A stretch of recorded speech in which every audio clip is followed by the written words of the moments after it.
All right, I'm live. Totally didn't just forget to start it for the last 2 hours.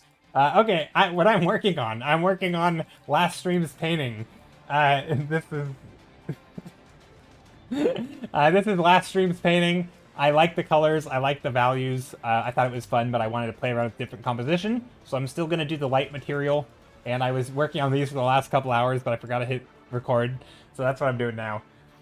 We're about ready to actually pick one and work on it, so, but I'm just finishing up this thumbnail. That's so stupid. I can't believe I forgot to hit go live. Now I am live on YouTube for the VOD. But yeah, I just wanna play around a bit here. This might be a long stream today. I don't like this composition. I think this composition's the one I'm gonna go for. Maybe we won't even vote today. I think that's what I might do.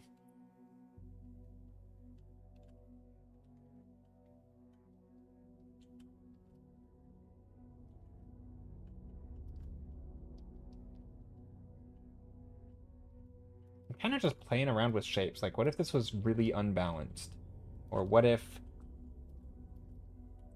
I might need to go to gaming... Wait. I might need to go to gaming soon, honestly. I need a break from drawing. I've been drawing all day. Gotcha.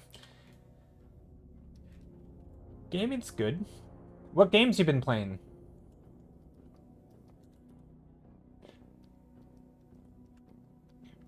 I've been playing... I want to play some Minecraft again. I haven't played the new update. But I've been playing some Path of Exile, which is one of my go-to games. I've played a lot of it. This current league, which is what they call the latest update. I've been doing stuff that I've never done in the game before, which is fun. It's sort of a pushing. It's the strongest character I've ever had in that game. So I've been really enjoying it. I know some people didn't like this league, but switching between Assassin's Creed Mirage and Clair Obscur. Gotcha.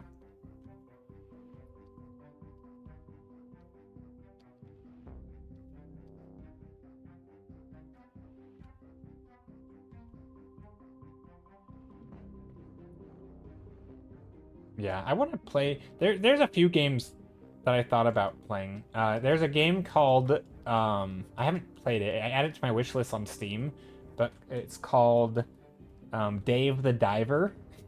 Which I saw that game and it was recommended from my brother, and I want to play it because he said it was really good and it looks fun. It's kind of like a I think there's a bit of like resource management game where like you go down and you dive and you collect resources during the day, and then during the night you run like a sushi shop, and so then you have to like get the materials and then you sell and you try to make money, and there's sort of an economy game, resource game, but there's also like other stuff. I don't know. It sounds fun. It sounds like a fun kind of cozy game right up my alley. So I might play that someday, but I don't have it right now. But that's a game that I've thought about playing.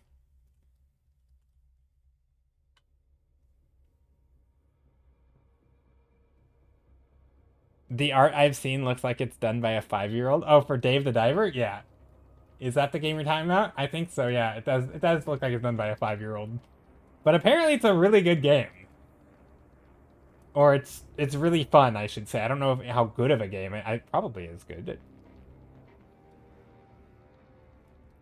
Yeah, I didn't even know it existed until like a month ago or something.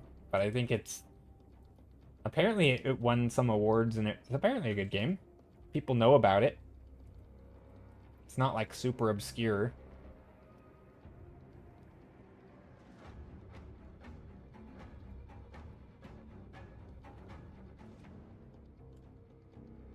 Okay, so the light from here...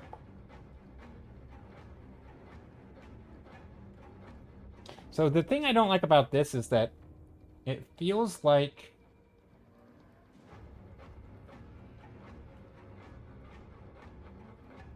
It feels like this rock and this rock Maybe that's what I do. Maybe I do like a large overlap like that. So this is still the bright material. This is the bright material. And then we have the dark material up here. And by dark material, I mean like grass. I'm going to have like plant life up here, but the rocks are going to be brighter. It shows up on your recommended list from time to time because I do a lot of survival sandbox games, and it's sort of tangential to that category, I think. Yeah, I think so too. It does seem to have that survival aspect and sort of a lot of survival games or like, yeah, I think so. But I don't know. I don't really know much about it other than just what my brothers have told me about it, and they said it was fun. Which is, you know, I do trust my brother's judgment in games, typically. We tend to like pretty similar things. So I'm sure I would like it. So it'll probably be one of the next games I play. Okay, where's the lighting gonna be in this?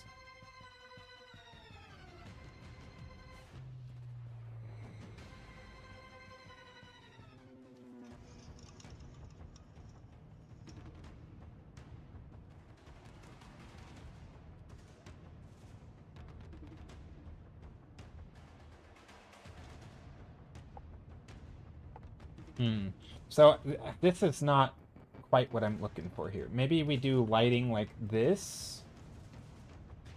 This one thumbnail should not take so long. Maybe like this, where the lighting comes in, and then down here is the darker part.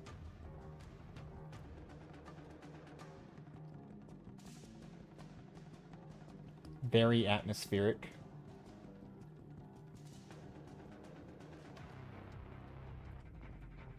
I say that after playing Clay Obscure and Assassin's Creed, which are definitely not survival sandbox. Yeah.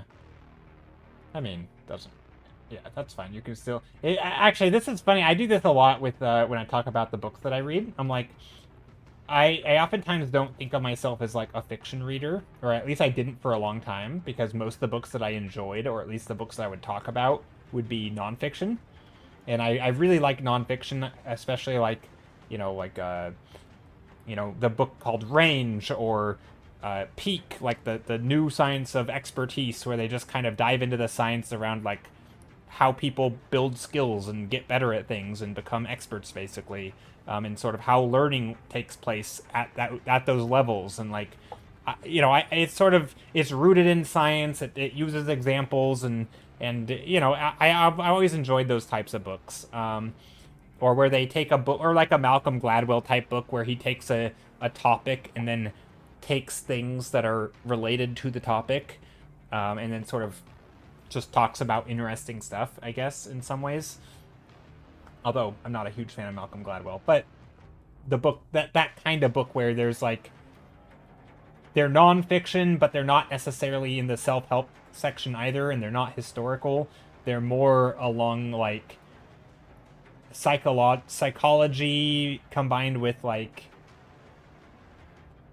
I don't know, like interesting things throughout history, kind of, but not necessarily about the historical stuff. I don't know. It's hard to like always put your finger on it because each one is like, it's about its own topic.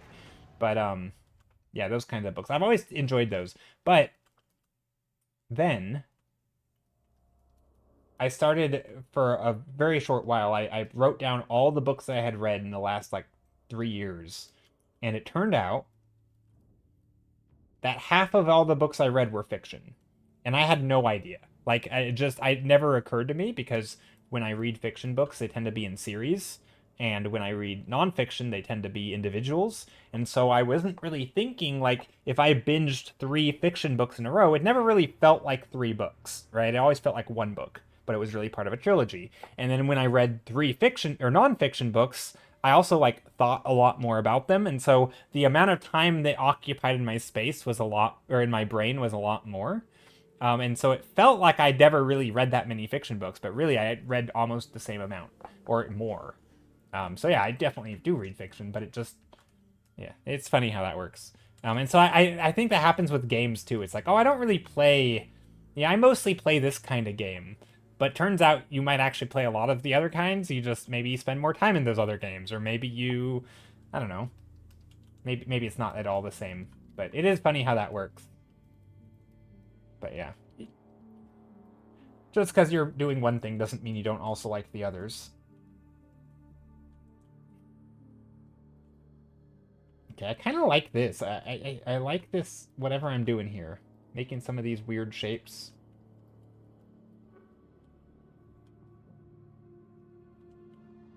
And, oh, by the way, that was not about you, Vegas. That was about me. I don't, yeah. I don't know why I went on that tangent. Just something that popped into my head.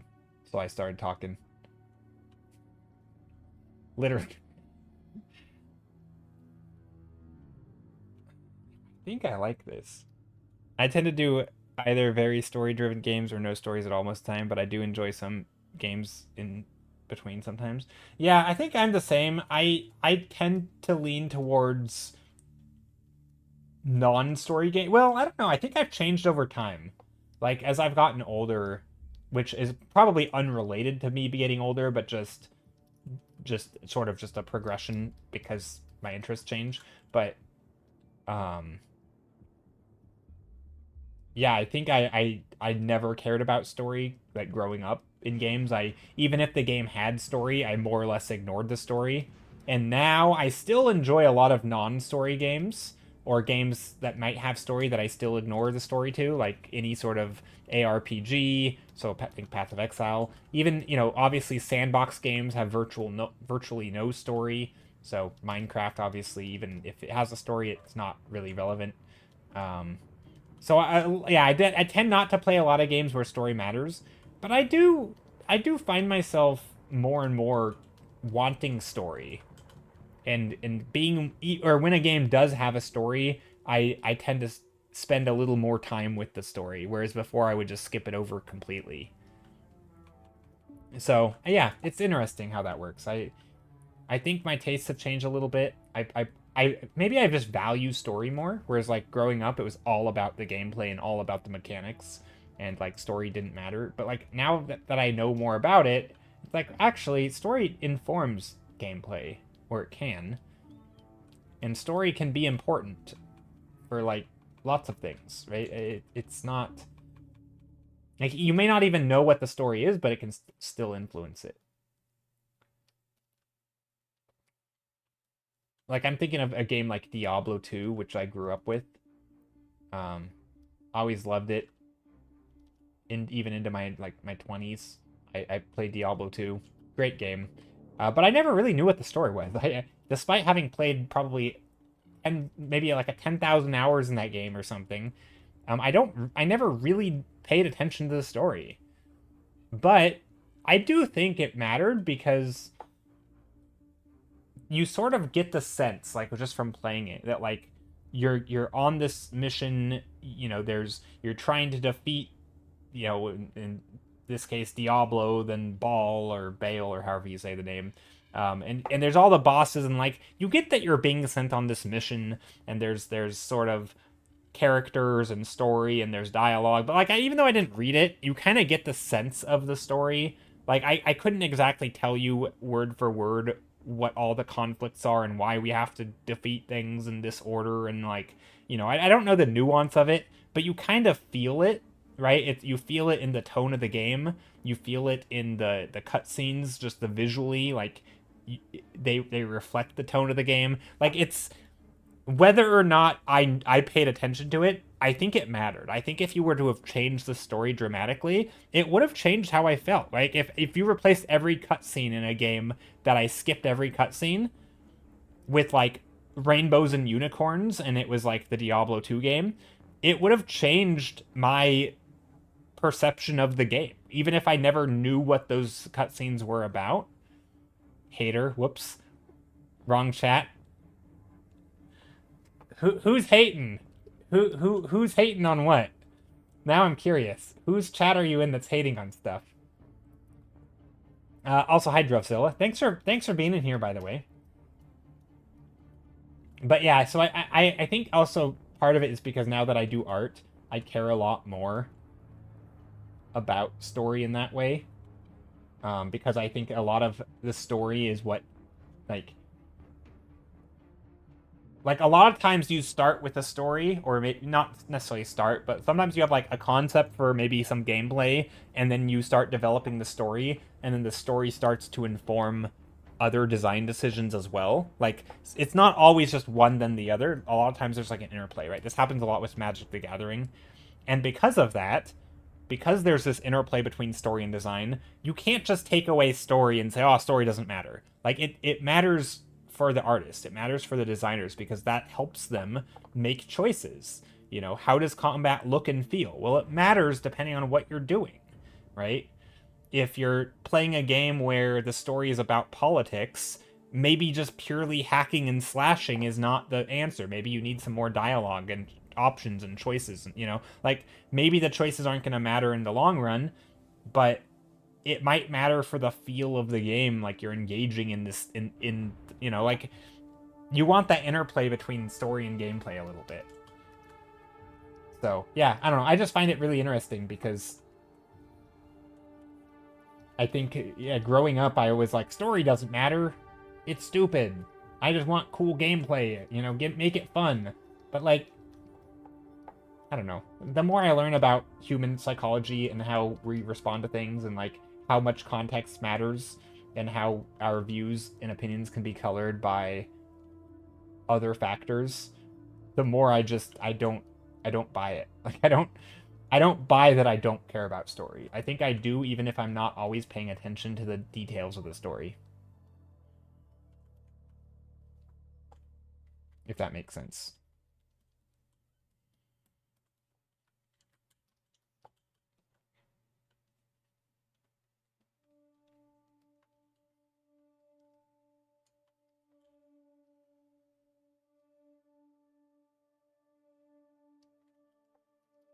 My friend is listening to Christmas songs and talking them. Ooh, I'm a bit of a Grinch for Christmas music. I think I've gotten in a better mood this year than most, but most years I just have enough of Christmas music by like, you know, November 20th, which is you shouldn't be playing Christmas music by November 20th, but most places, a lot of places do, and the second I start hearing Christmas music in November, I've had enough. I'm like, nope. And then I'm just am like put in a bitter mood for the rest of the season. Um, so yeah, I'm not a huge fan of Christmas music. I think it's most of it's really corny, but I will say I'm learning. I'm learning to appreciate it or like it a little bit.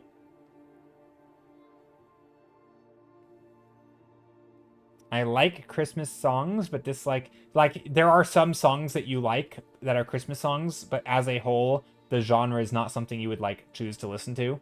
Is that what you're saying? Because I think I can agree with that. There are some songs that are pretty good or pretty okay, but as a whole, I don't want to be like swimming in Christmas music for an entire 2 months. Like that's just it's not my genre of choice. But you know, the occasional Christmas song that kind of sets a mood or whatever is not bad. Okay, let's do. I'm gonna this up to a vote between two thumbnails. Kind of, especially since it tends to be all over the place for a couple months. Yeah. Okay, what do I want to do here? This one doesn't feel right.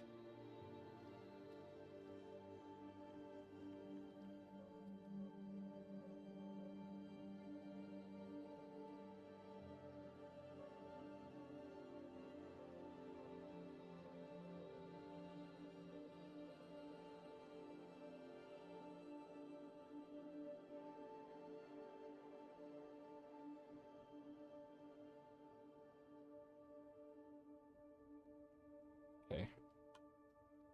And I think there's going to be some water here.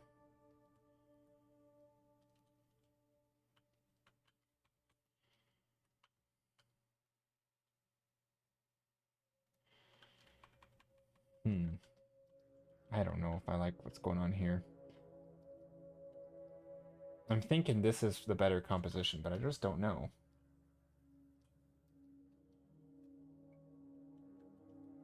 Okay, let's pick one of these.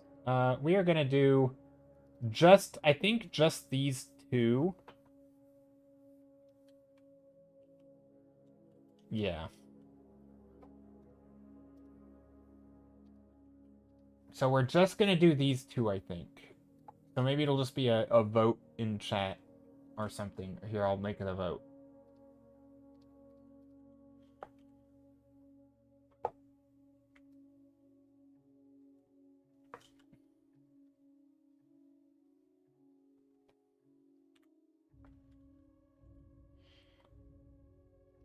So the plan here, sorry if I'm, oh, this one can stay because we're not voting on number 4, but number 4 is still gonna stay because it's gonna be here for next stream, I think, or next stream that we do color thumbnails. You can't vote on it today, but basically between thumbnail 1 and 2, that's the options. Hello, Error Macro. How's it going? Vegas says there's such a thing as too much of a good thing, in my opinion. I love Willy Wonka, but when I worked at the mall in a little kiosk by the food court, it was basically forced to watch it like 3 times a day for 6 months. I get tired of it. Yeah, that's fair.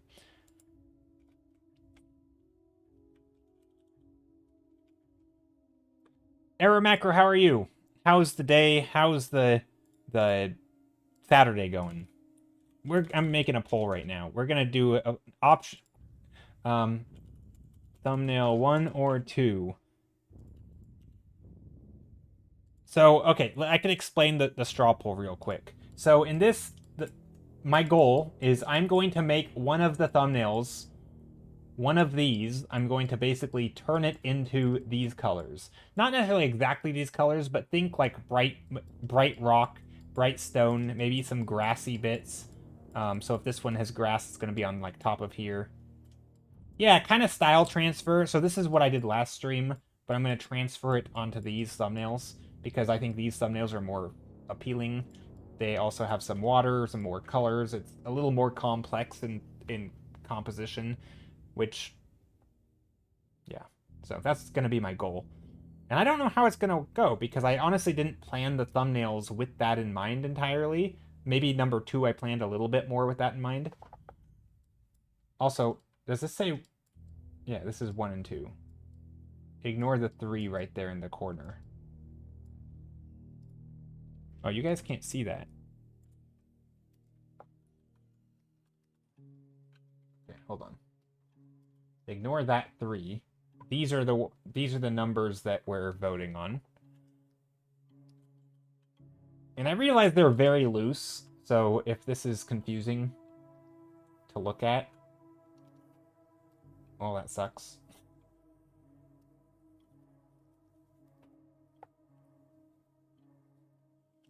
But yeah. Okay, so only one person has voted so far. That's okay. I might vote on number... Oh, people are voting on number 1. Okay. Number 1 or number 2? Ew. Sorry, somebody else made the stupid joke, so I had to. Nobody else made the jokes you had to. Yeah, I know. You get it's you're required to. Somebody has to. I did a dump run, swept the dining floor or dining room floor. Nice. Carried a wooden shelving unit downstairs into the garage, and now I'm taking a breather before I finish mopping the kitchen floor. Dang, you're doing a lot of work. Sounds like a lot of. That's productive. Just cleaning things out. Cleaning, moving, carrying, all the stuff. They're both very nice, thanks. I appreciate it, Pepperly. Yeah, I think my plan is to have... I mean, I think number 1 is probably a little closer... In some ways, it's probably a little closer to what I'm imagining for this, or like what would work well, because I think for me, number 1, so I can talk through my thoughts. So because they're very different, right? And or they're kind of samey in some ways, but the differences matter to me because like this is the thing, like this is kind of the style. But I want to have some like light shining in, and I also want some greenery to contrast the bright rocks. And in this one, I don't really know where that would go, right? It's hard to like imagine myself putting greenery on here. Whereas this one, it kind of already has it like baked in, right? I can put it on the top, maybe some down in the bottom. Like So I kind of feel like this one makes sense more. I guess I could put greenery down here, which would be kind of nice. Also, so I guess I could probably do it on either one.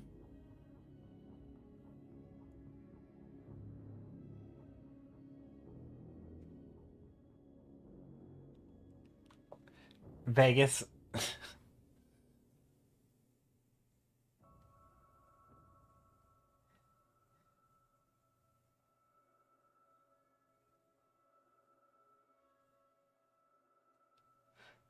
Batman says, Alfred, where's the bathroom? Alfred, Master Bruce, what's a room? The bat room. Amazing. Amazing. It's so stupid. I will say I enjoy stupid jokes like that sometimes. They're just I've taken a liking to them, and Vegas might be to blame. Okay, I think I'm gonna vote for number one. Few more seconds of voting. All right, it looks like we're gonna do number one. Painting numero uno. Unless somebody ties the vote last second. Okay, there we go. I broke the tie. I was tempted to do number two. The only issue with number two is I think the composition isn't as good, and I don't want to spend all stream fiddling with it. Laura G, how's it going? Howdy doody? How's it going? How do you do? How? Okay, let's yeah. So I think I don't have a good process for this, other than maybe I can do like a color overlay type thing. I don't know. I'm actually not sure how best to do this.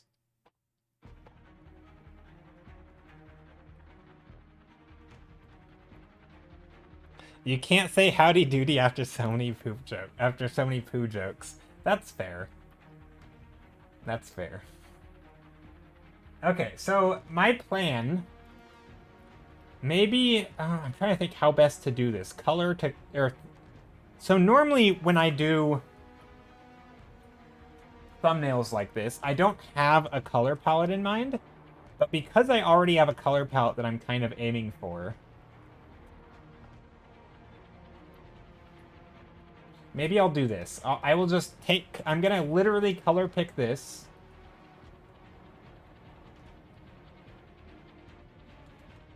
And just paint on top. It's your birthday today. Happy birthday! And so many artists on stream. I'm doing. So I'm doing. You're doing. That's good. Doing is good. Better than not doing.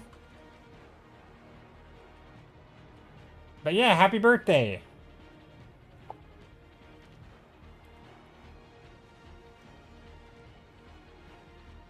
Hope you have a great day.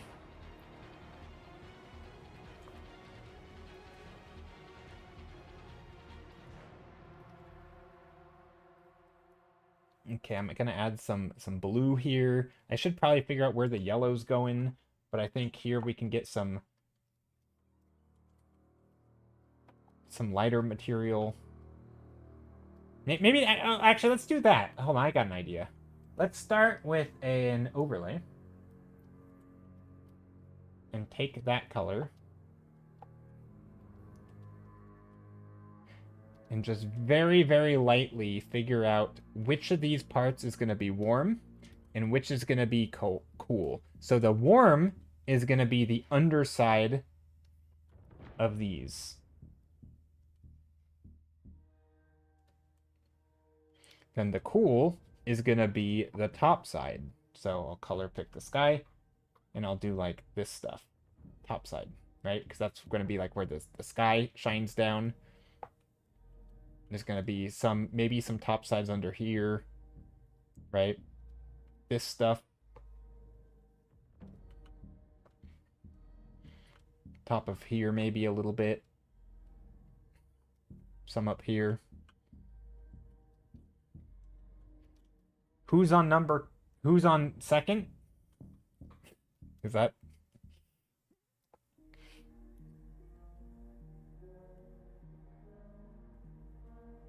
You know what you say when you fall into a water hole and end up in the sewers? Well, crap. True. Well, and then crap. Yep. I like it.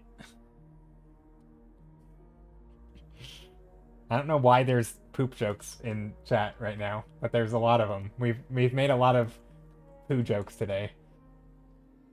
I guess that's just the nature of streaming sometimes. Chat is like, you know, this is where we're gonna go with it.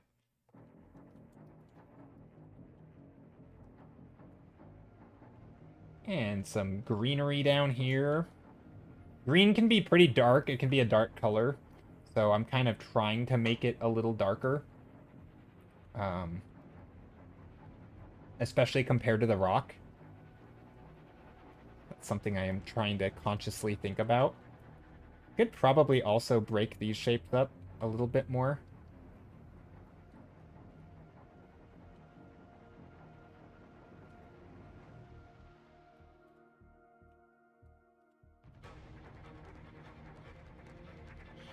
And then, this bright side here, which I didn't really paint, we can take this and just paint it. What's the location or rock formation? So, well, my own painting, but I think... Let's see, I don't know if I have the references from last stream. If I do, I'll try and find it. 1 second. I basically, I Googled granite rock, or granite boulders, and just took some granite. There was some reference of granite boulders. They were not in this shape. They were just like boulder shaped. Let me see if I open up PureRef. I don't think I saved them, but I can find something very similar. There's also a VOD somewhere I could find. But let me see. Let me see. Open recent. What's this? No, this is not the one that I was doing. Okay. I do not have it. Unfortunately. But I can probably find it.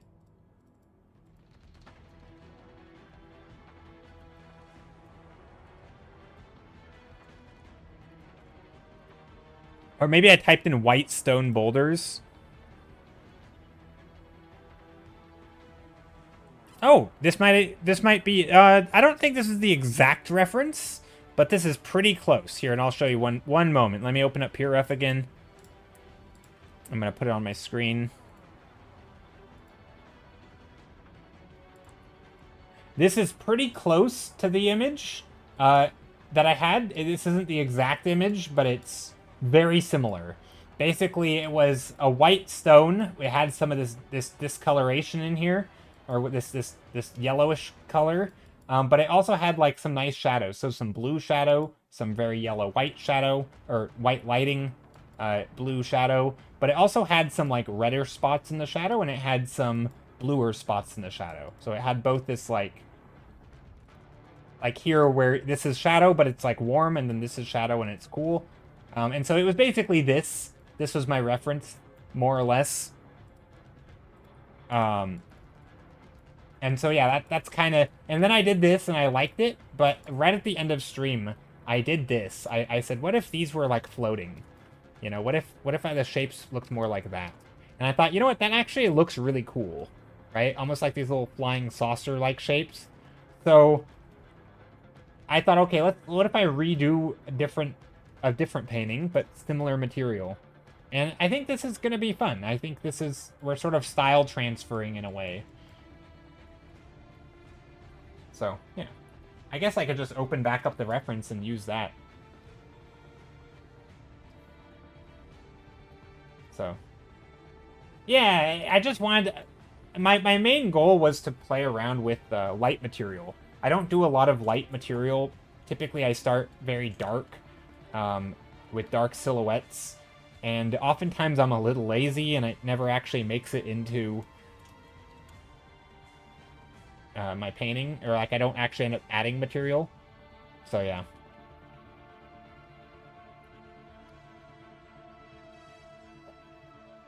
And, of course, we'll get some brighter stuff in here. Some green up here. And here. Probably here as well.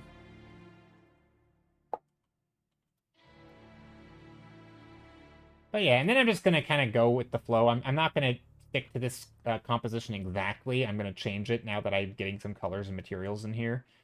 For example, if I have, like, you know, shapes that are stacked on top of each other, they don't have to be exactly stacked. Like, maybe this one is, you know, like that or something. I don't know. Maybe this one's skinnier and there's some negative space here.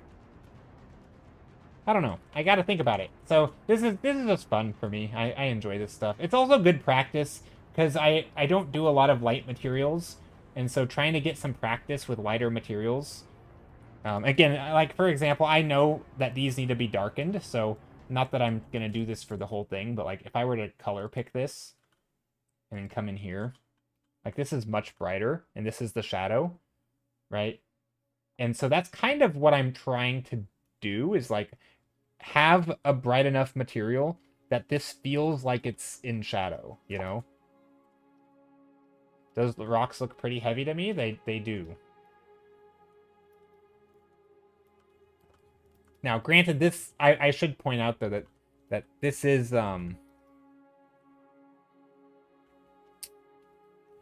because it's a full scene and this isn't, or these rocks are not the full scene, right? They do have darks back here. So I don't want to make everything super duper bright in the foreground just because this rock is bright. Like there are going to be darker shapes and darker shadows.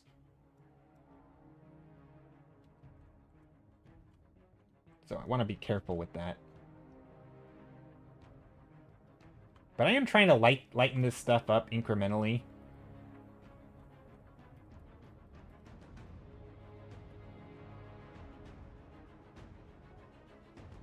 Sort of airbrushing in stuff. I might even do some waterfall type things in here.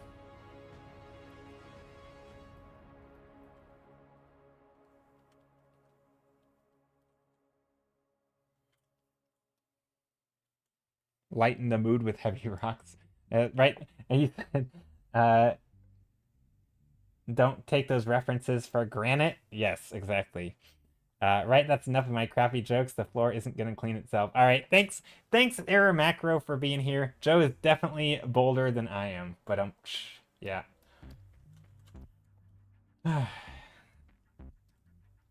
Good job. Good job with your rock jokes. I like them. I like them. Keep them coming.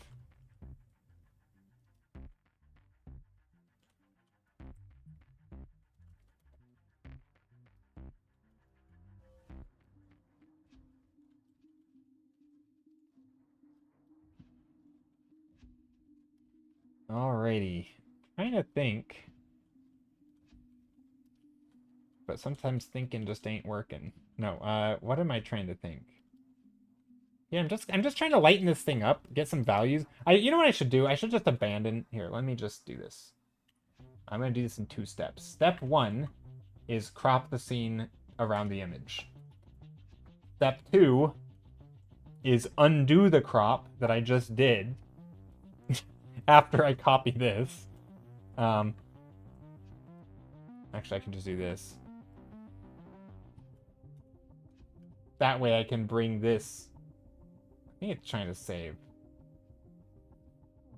No, it's not. There, now I can bring that, make it larger. All right, there we go. So I'm not actually a huge fan of everything I did with the composition here. Also, I should probably make a point of moving that to my reference file. So now I have both of these on my reference. I am still going to try to treat this as my reference. I'm going to go back to the source. Even though I do like this and I like what I did. Actually, maybe I'll just have both here. I'll go like this.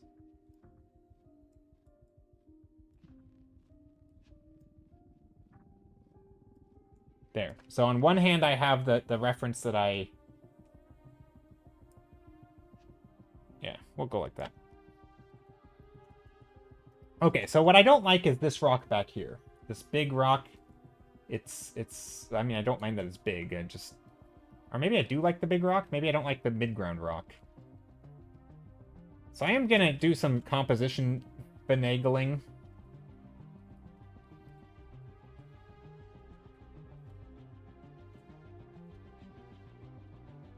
Very trophy rock.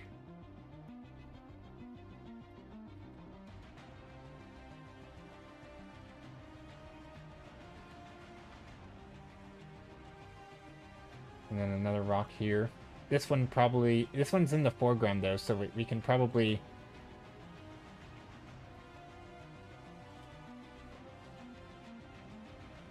Okay, now I realize I'm just undoing the composition that I just planned, which is stupid. I shouldn't do.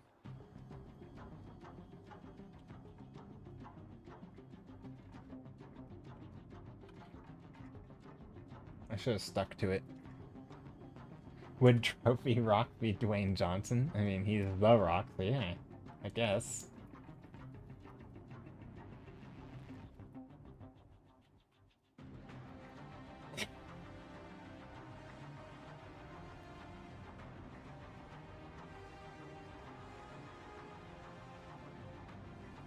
Alright, so here's that. I do like this. It's fun to have, like, different shaped rocks in here. I will say that's... There is something nice about that.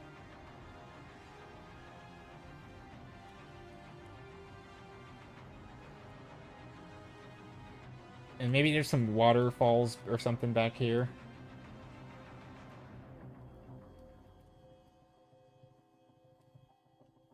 This could be a waterfall. Add a stick salesman that looks like him. A rock salesman? Yeah, the rock salesman. That's the new stick salesman.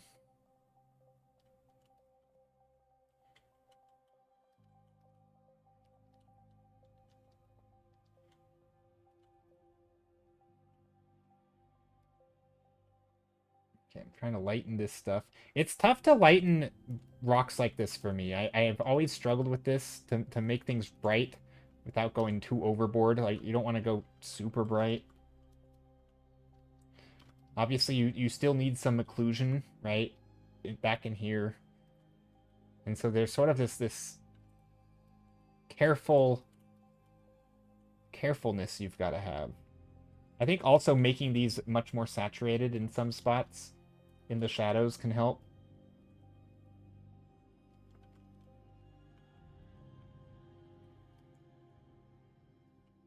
And some hard lines is always nice. Hard lines that kind of show the formation of the rock. Kind of like I did in this painting, right? Where you have these almost like contour lines. Or cut lines, or I don't know what you want to call them, but like that kind of thing, where you have different forms and plane changes, but they still have a sort of perspective, if that makes sense. They're...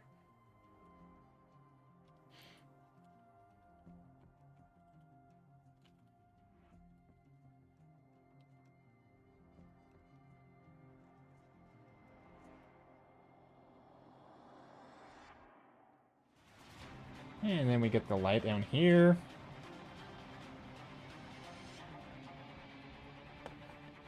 Oh no, did I just crash? No, whew, I thought I crashed.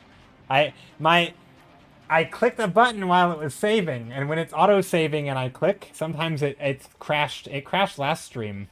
I don't normally crash on Clip Studio, but I have learned to not do anything when it's auto-saving.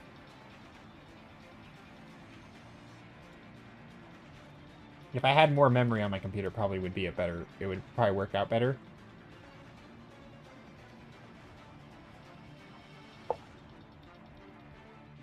Okay, so this feels like it needs to be... This is overlapping. You know what's funny? Okay, I'm gonna go on a tangent here because... Okay, first, this is not gonna be a real AI rant. It's more of just something funny I observed. Because often there's this channel. Her name is like on YouTube. Her name's like Cat something or other. I don't even know what her name is. But she likes to go over like some of the AI drama of like people being accused of AI when they're not, or people passing off AI as not AI and like getting caught, and like that sort of, people's downfalls for lying about how they do things, and like, yeah, cat and yeah, exactly. So there was the so one of the things that often is like the, I don't know if you want to call it red flags, but like things is like when you have errors that, quote unquote humans wouldn't make, so often I find myself thinking like, I do that. I make that mistake. And things like having a foreground object randomly going behind a midground object.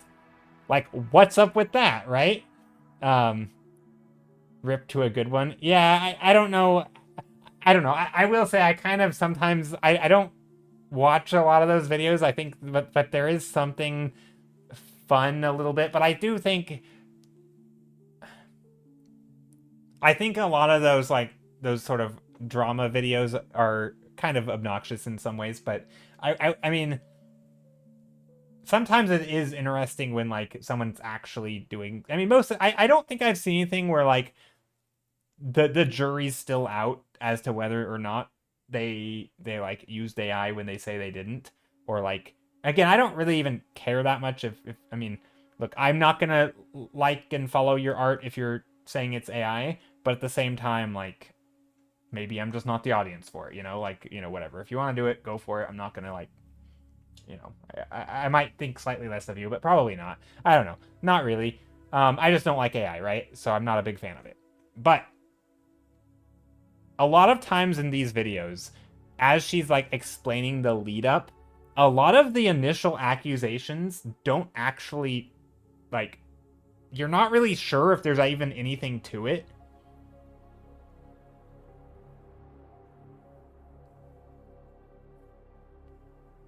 Yeah, she went over a false one that looked really human to me and got in hot water.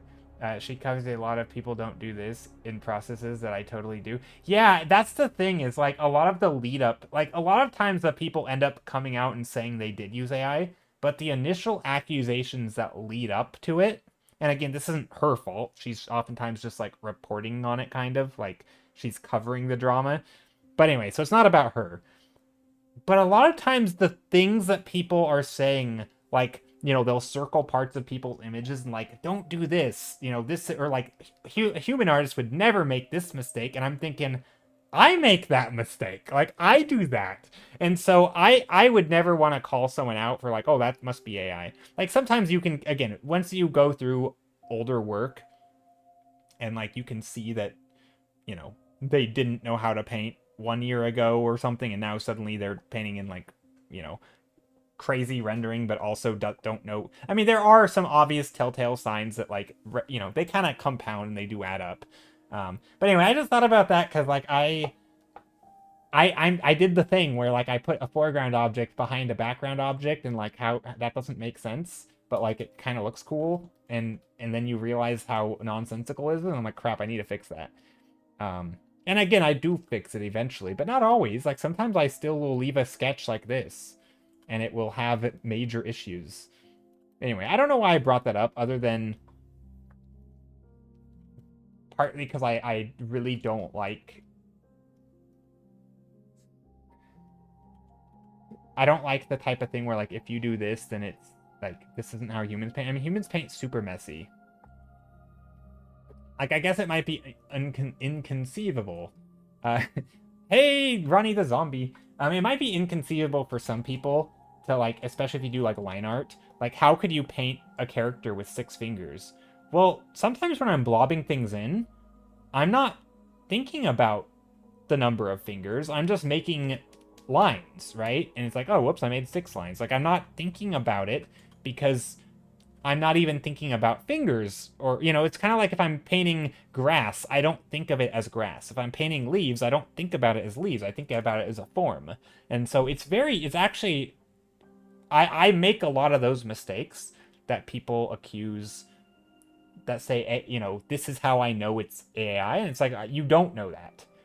You might be right this time, and oftentimes, you do get a feel for it, but then this is another thing. I can rant about this all the time. People like, I do think oftentimes you look at art and you're like, that's AI, and you know it, but then you have to justify it, and this is where you're going backwards, and you start picking out the things that you're like, well, this is AI because a human wouldn't do this. Well, humans do that, but and so it's like that's not the real evidence, but like you're claiming it is because you need something to point to. But like, even though you kind of know, and there are things about it, but it's like on a case by case basis, they aren't like a smoking gun, and so it's tricky. And like, that's where I think on an individual piece, you can almost, it's very hard to tell. But if you look at like their history and you see lots of art, and sometimes you can tell, but it's just funny. I don't know. It made me think of my art, because every time I watch one of those videos, I'm thinking to myself, I would do that. I've done that. I've put someone's eye, like I've painted 3 eyelids on accident, like, because when I'm making marks, I'm just like, like, why would you make 2 cliffs there? It's like, I do that all the time. I make shadows that don't make sense, and sometimes when I'm painting messy and then I start refining it, I leave the messy stuff because I overlooked it. So yeah, anyway, but that's not to say that, like, I actually don't have any issue really with the Cat and Chat's video, because I actually think every video I've seen of hers, it pretty much came out that the person was using AI, but I do think sometimes the lead-in to it is not good. Like, the stuff that makes it feel like it's evidence isn't really good evidence. So yeah, it's kind of sketchy. But anyway, so that's my drama for the day. The more tell of AI is that stuff is just too clean. See, that's the thing though. A lot of people paint cleanly, and that's what's tricky, right? Taco Force is there. You can't. I feel like you almost can't take one art piece and say it's AI ever. It has to be like the body of work, or if you know what the prompt was, right? Like, and I actually talk about this a fair amount, and I guess since I'm on the topic and ranting, I will. Like, one of the things that actually, there was an interesting video I just saw. Maybe you guys have seen it too. It wasn't even about art. It was something about like the process of AI, and using like recent studies on how people who use like a lot of Chat GPT to write a thing actually have like, they in some cases they like unlearned stuff. Like they didn't just not aid them, it actively like harmed them. It made them worse at their, like, doctors who are worse at identifying a problem without AI because they relied on a system or a tool to use to help themselves identify it, or people who are now worse at writing essays because they've relied on AI for so long. There was a video about this topic, and I think one of the things I like to focus on is like the art making skills that you actually use. And I think that's where, like, if you were to, let's say, a concept artist, and someone said, we're designing a world from the ground up, right? Our world is based on, and then they give you a few key things, like, it's going to be in space, it's based on, the Wild West era of the US, right? And it's going to have dragons in it, right? Those 3 things. Space dragons with Wild West themes. I think it would be extremely obvious if you used AI to do all your design work and figure in planning, it would be extremely clear who actually built on the ideas beyond just like, typing in a prompt or something, and who actually had like novel research and went out and actually like were inspired by other things that maybe in new and interesting ways. Like, I think it would be extremely clear. But if you didn't know what the initial goal was, right, and all you got to see is a single image, you might not know, right? Because it's hard to know unless you know, like, But if you, or like another example would be like if you're an architect, right? And someone asked you to design a building, you're going to design a building for them, right? It's their, like, specifically based on their specific needs, not just, oh, here's a cool building. But if you were to show a person an AI building that's structurally sound, so a good one, right? Or good in quotes, versus a building that was actually designed by you, you might not be able to tell which one is which. But once you have to live in it, right, or it's built for the person, you're going to feel it. You're going to know which one was designed with their actual intent in mind, because it's one is designed for them, one is designed, period, and the other isn't designed. The other is like an imitation design, right? And I think when you actually have to experience design, you will notice it. And that's the tricky thing. Is like, so if all you have is someone on the internet with like standalone images, I think it's very hard to tell. Almost, in some cases, it's probably impossible, depending on what they're doing to sort of cover their tracks. And I think that will always be the way, but that doesn't mean that what they're doing is like good design, because you don't know what they're designing for.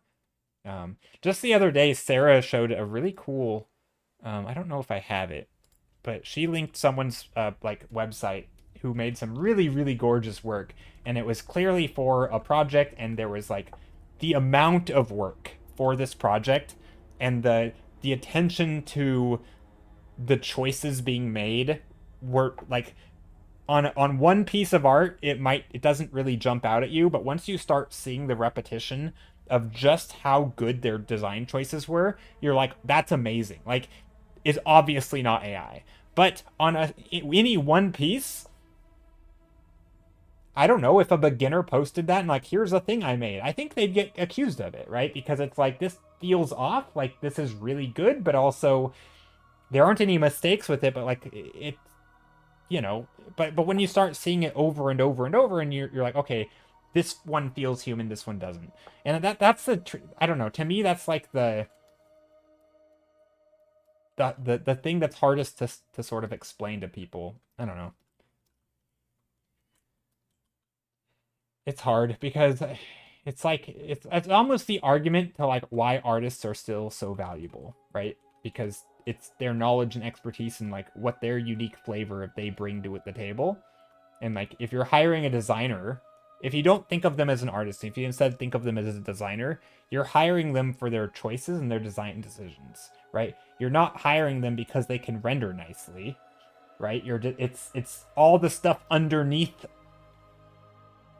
the surface that you're like, it's they're the ones who are going to ask the questions about like, oh, well, I have experience with, if you're an architect or something, it's like you have experience with asking them about questions they hadn't even considered, right? They've ran into problems that a first-time homeowner who wants the house designed for them might not be aware of. And so like, you as the professional are asking those questions and getting to a place where they don't actually know where they're going to end up, because if they already knew what they wanted, they wouldn't need you, right? They wouldn't need the designer. And so, yeah, I think there's a lot of like, I don't know. It's just an interesting thing, because I remember I turned down a job, kind of maybe a job. I don't know if I was actually going to get the job, but I turned down a job opportunity, I guess, potentially opportunity, because they basically wanted me to illustrate. They didn't say this, but they had AI like designs. Some of them were character, some of them were landscape, but they had these AI designs, and they basically was like, we want you to redesign them, but they actually just, I think, wanted illustrations of those things, because they didn't actually want design. But like, if I were to do a design, I would have to ask them like what their goals are. Like, what am I designing for? What are the functions of these things? How are players, if it's a game, how are they interacting? Like, what's the, maybe it's mechanical, right? Like, there's stuff you need to know beyond just like, oh, that looks like a cool monster, right?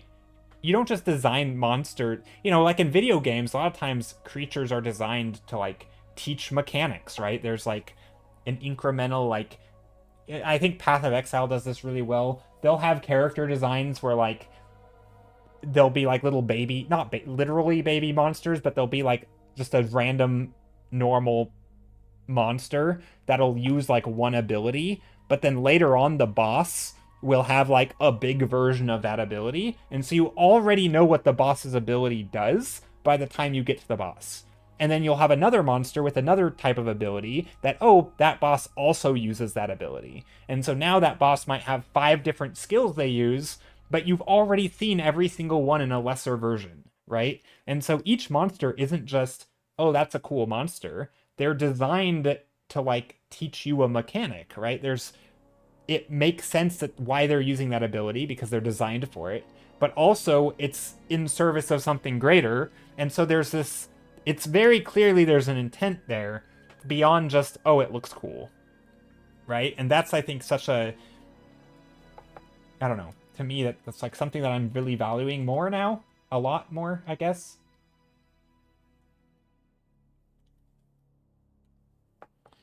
Humans paint super messy is a great statement to me. Yeah, I mean, I paint super messy. Maybe not all humans, but yeah, I certainly paint messy.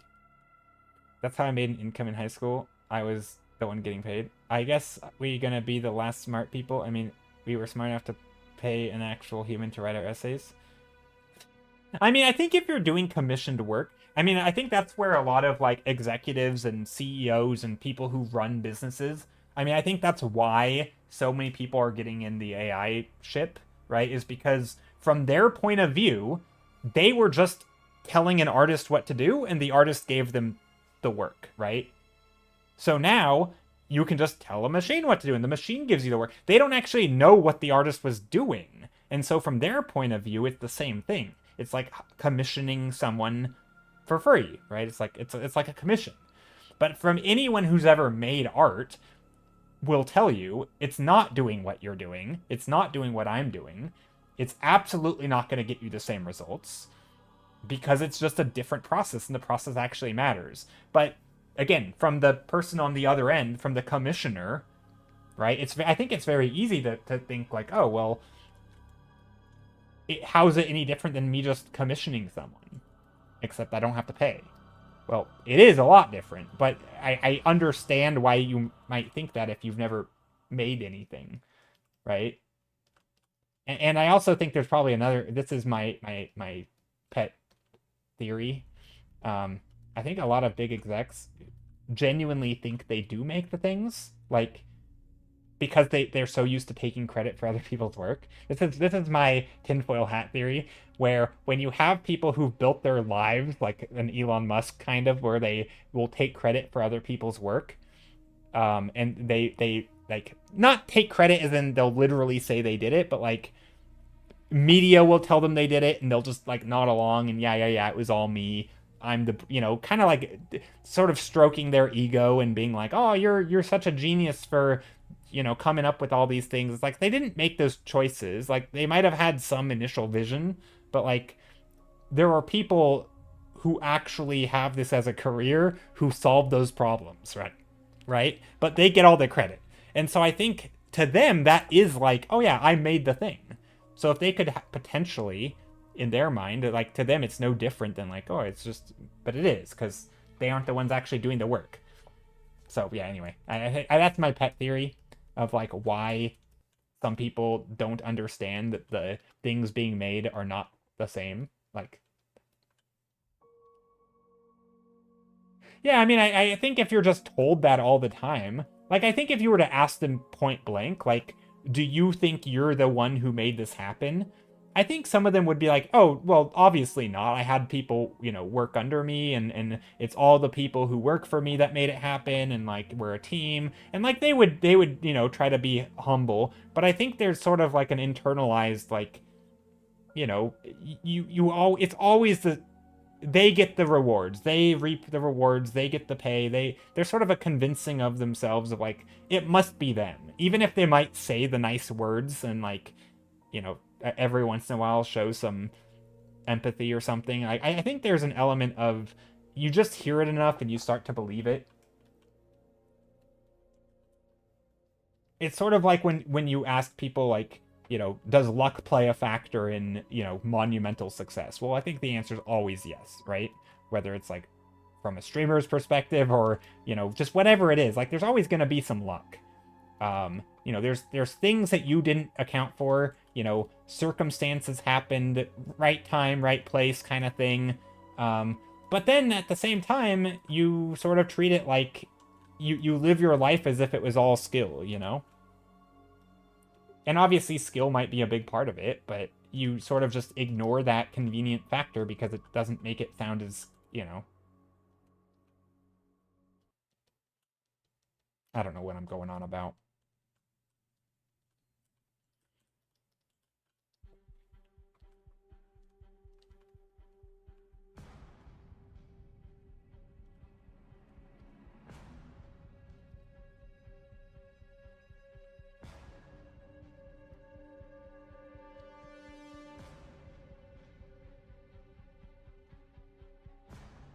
I'm just rambling.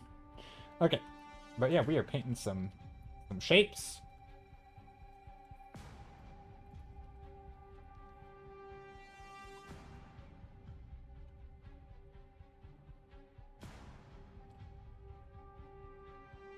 Alrighty. Let's see. What else? I mean, I'm liking where this is going. I don't really have much to say. I mean, we kind of talked about it last stream. I mean, we're sort of repainting this image, right? But just adding our own. Well, this was literally our own, but we're adding our own extra flair to where I'm adjusting things, and trying to make it better than it was initially. It's weird. It's weird when you're remixing your own art to like. There's at some point I stopped thinking of this as my art because this is the new and improved art, and so it's like. I think it's funny.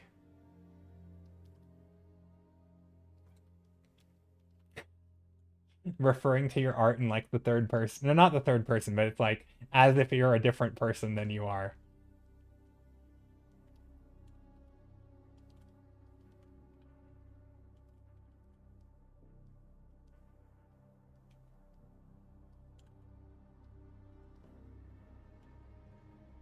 Old and busted, new hotness. What? What, Vegas? Old and busted, new hotness. I don't know what that means. Is that from a song? I honestly don't know sometimes. I think it's best that I don't know.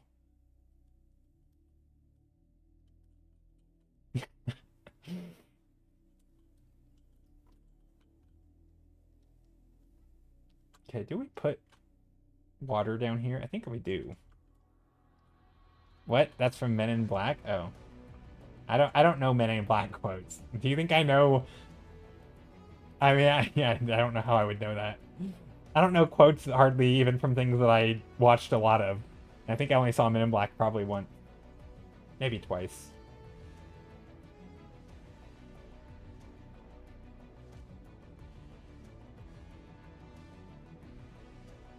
Now, I do feel like this rock here feels funny.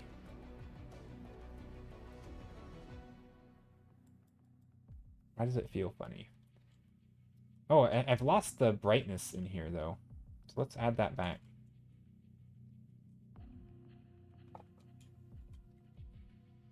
Okay, I'm going to make a new layer for this.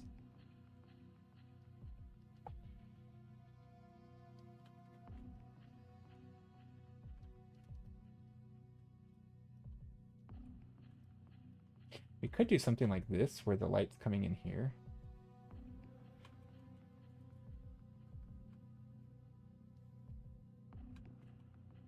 I don't know. Maybe not there.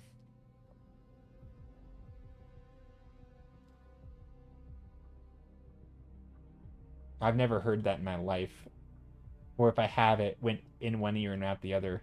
Which is probably more likely that, like, you know that phenomenon when you hear a word, or that you just learn a word and then you start hearing it everywhere? But like if you don't know what the word is, you just kind of like, it's like noise. It's like you don't even know that people said it, because if you knew what it was, then you would have locked on to it. And maybe it's that where like people say a phrase and I just know it's a phrase, but my brain doesn't even concern itself with it because I just don't know what they're talking about. And now that you say it's from this, and now that you called it out, maybe I'll start hearing people say it everywhere.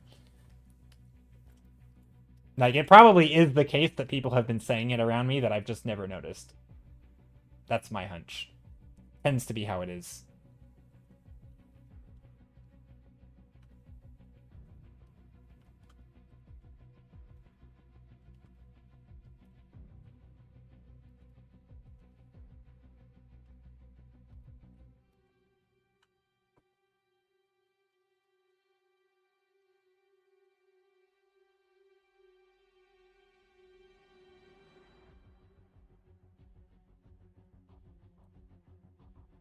Nobody really uses it anymore. I guess it's like 20 years old, but for a year so it was everywhere. Oh, interesting.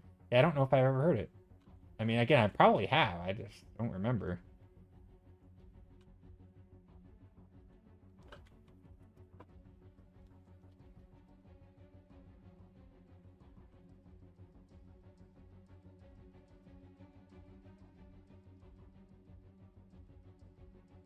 The new and improved version. Yeah, yeah, it's the new and improved version. That's what this is. Yeah, I was talking about my own art as if like it wasn't my art because I was doing like a study in some ways of my own art. Not a study, but like a revision of it. So it felt very similar to when I'm doing a study of someone else's art.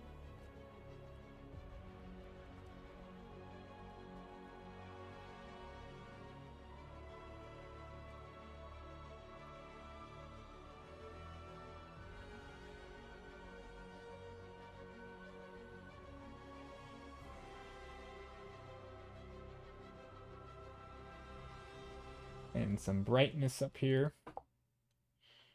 And some brightness down here.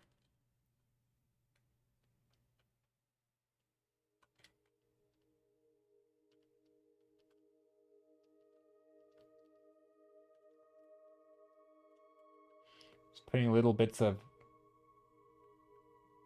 bright everywhere. Not everywhere, but occasionally in places.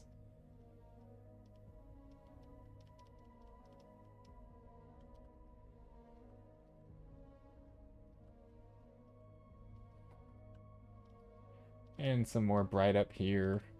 Mostly this stuff's gonna be in blue though, like very light. It's gonna be in blue. I don't know what that means. It's gonna be very light blue because the shadows.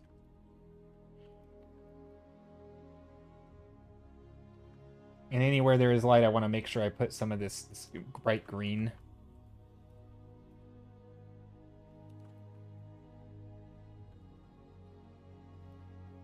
That's always important for me.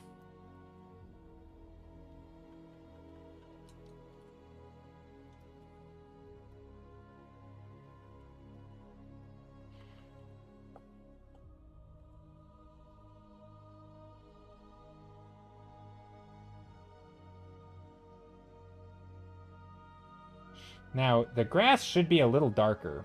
That's something that I didn't do. Grass is not a bright... I think it was Sarah who pointed out, and I've known it, but it's like... I noticed myself catching... I end up catching myself a lot, where it's like, I start painting grass very bright. But like, it's not. It's not a bright material, right? It's dark. It's a dark green. And even against... Especially against, like, brighter materials like this, it should be a lot darker against this this darker material. You know, again, I have a light rock here, so the grass should be much darker than it. Like, if you were to put grass in this scene, it's guaranteed darker than anything in this scene, right? Because this is like a white rock. And that's something that's hard to remember, because, like, sometimes the white might still be dark. And so you're or at least I'm tempted to, like, I don't know, not make my values very good. This might be too fuzzy though with the greenery. I mean, obviously, like, your grass in the shadows can obviously be quite dark. and Grass in the Light can be quite light, but there's still an element of, you know, having it darker than the things around it if the things around it are bright. I don't know, at least that's what I'm trying to do.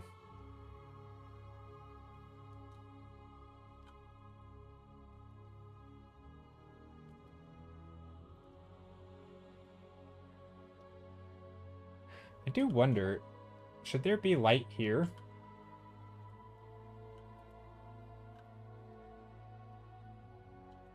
I mean, probably not. It's a very far under...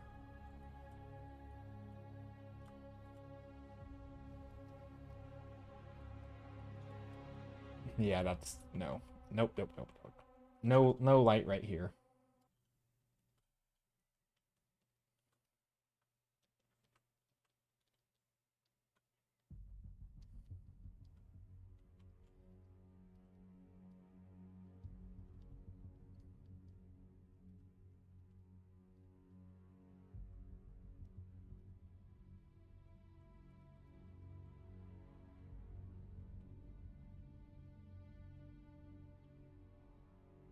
Yeah, I'm trying to lighten some of this stuff and darken some of it.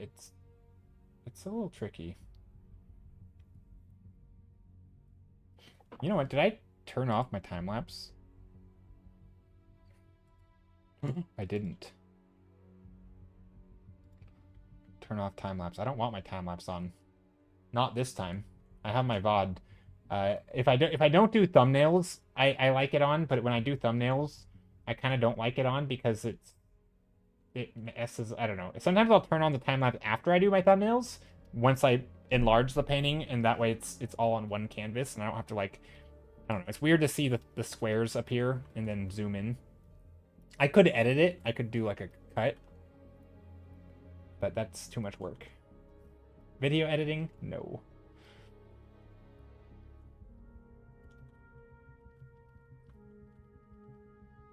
Okay.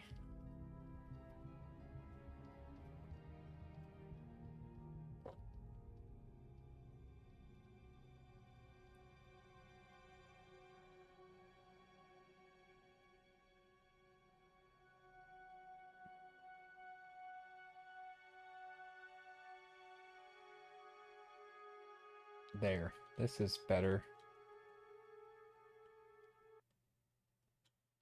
What happened to the music? I don't know. Don't know what happened. Where did it go? Okay.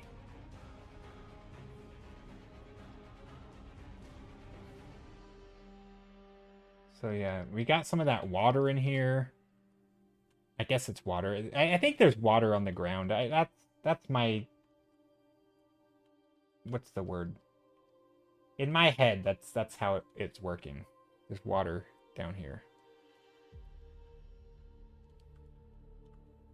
Ooh, I like this. Some of these shapes up here. These are like vertical shapes. Like almost if you were walking in this environment, like there would be these structures, or these rocks would have like a, I don't know, just a nice shape to them.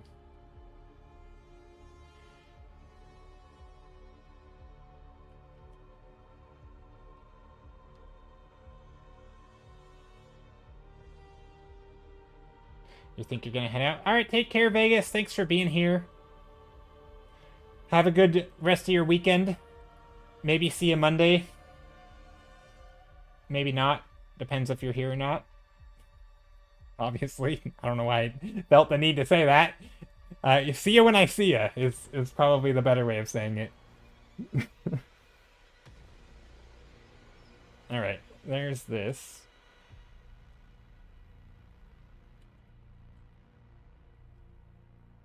Your mom will be visiting? Alright. Well, see you when I see you then. Take care.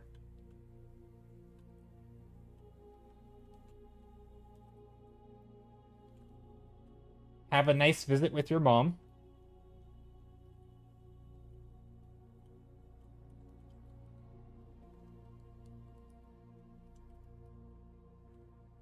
And actually, that goes for everybody who's has, you know, visiting family for the holidays.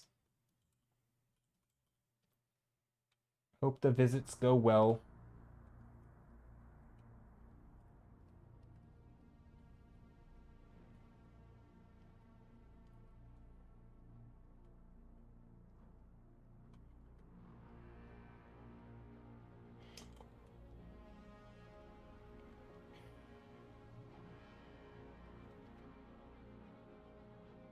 Okay, so right now what I'm doing, because I've only used one brush. Also, this is way too bright.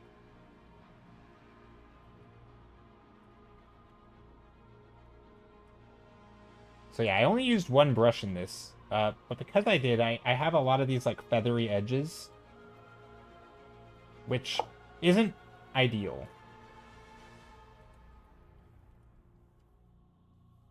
In my opinion. It's not ideal in my opinion. Maybe some people like it, but I don't. So what I'm trying to do is I'm trying to either make my brush smaller or get a different brush. I also want to do some color adjustment. I don't know how this one relates to it. If this one is like, the colors are pretty close. Hold on. Let's do some of the flowers in here. I like the flowers. Same environment, or same, what do you call it?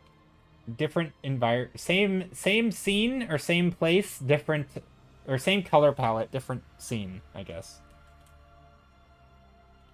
I don't know if this is like useful for people who are, you know, and most of the work that I do, I don't do it with like the goal of getting hired or anything, or like portfolio work. I just paint what I want to paint.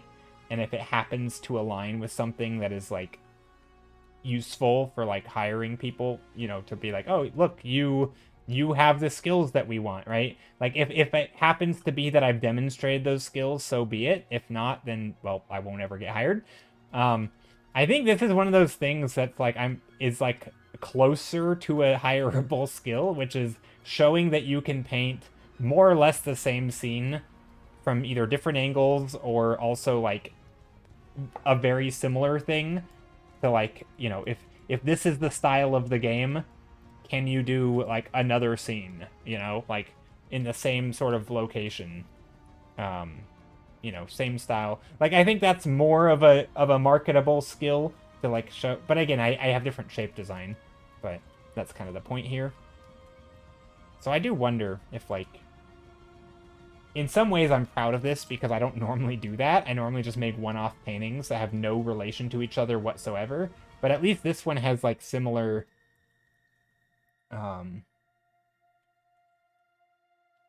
similar colors and materials and color palette.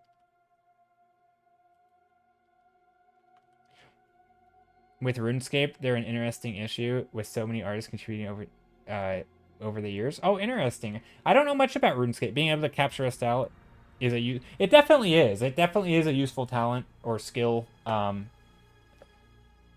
it's a thing that is important. Like typically you want to be able to show that you can do multiple pieces in the same series, because that one demonstrates, yeah, it's the ability to like have a set of goals and do it in more than just one piece. Because again, just like at my rant earlier with AI, which is not, this is not related to AI in any way, so I don't know why I'm bringing it up. But like, it's just having a one piece of art that makes someone go, wow, that's beautiful, doesn't really show that you have any skills, right?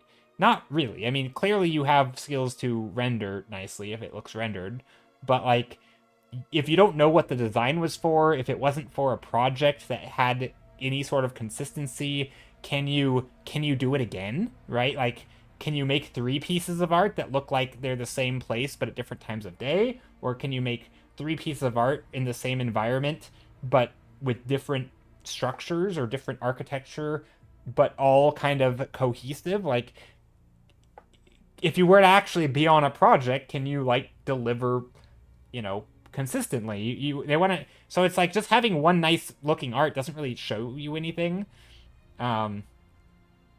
And so yeah, I think that's where like personal projects go so far, is because, or that's where they do a lot, because they actually show that you can you know, stick to a prompt. And by prompt, I mean, like, you know, a pitch, or like you know, you can design to spec, you know. You have a set of goals and you can meet those goals.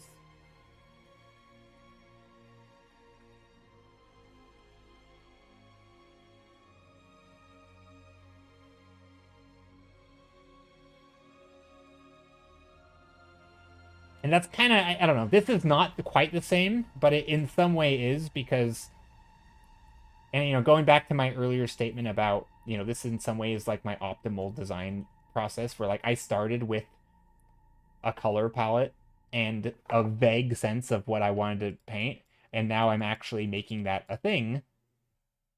I don't know why this was such a big screen, but you know, now I'm kind of making that a thing by actually planning a composition that I think it looks better, or that I think meets my goals better. This was just like a one and done painting, so it had its issues. But now it's like, okay, can I correct those issues, but also still capture the vibe of the place I was going for? And that's, I don't know, I think that's it's fun for me. It's fun to do that.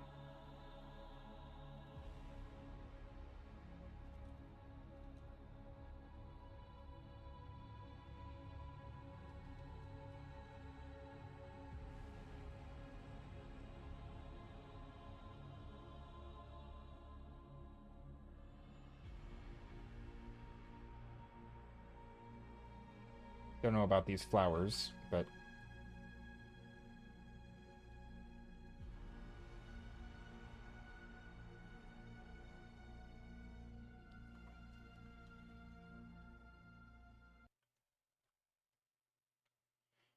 alrighty. We are getting near the end of stream, but I still want to finish some of this.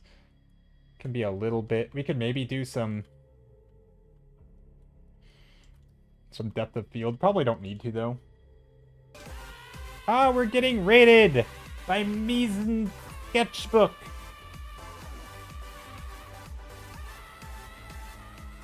Welcome, raiders. Welcome, Sketchbook. Min's Sketchbook. Min's Sketchbook. It's not a sketchbook, it's a catchbook. How's it going, Min's Sketchbook? Hope you're doing well.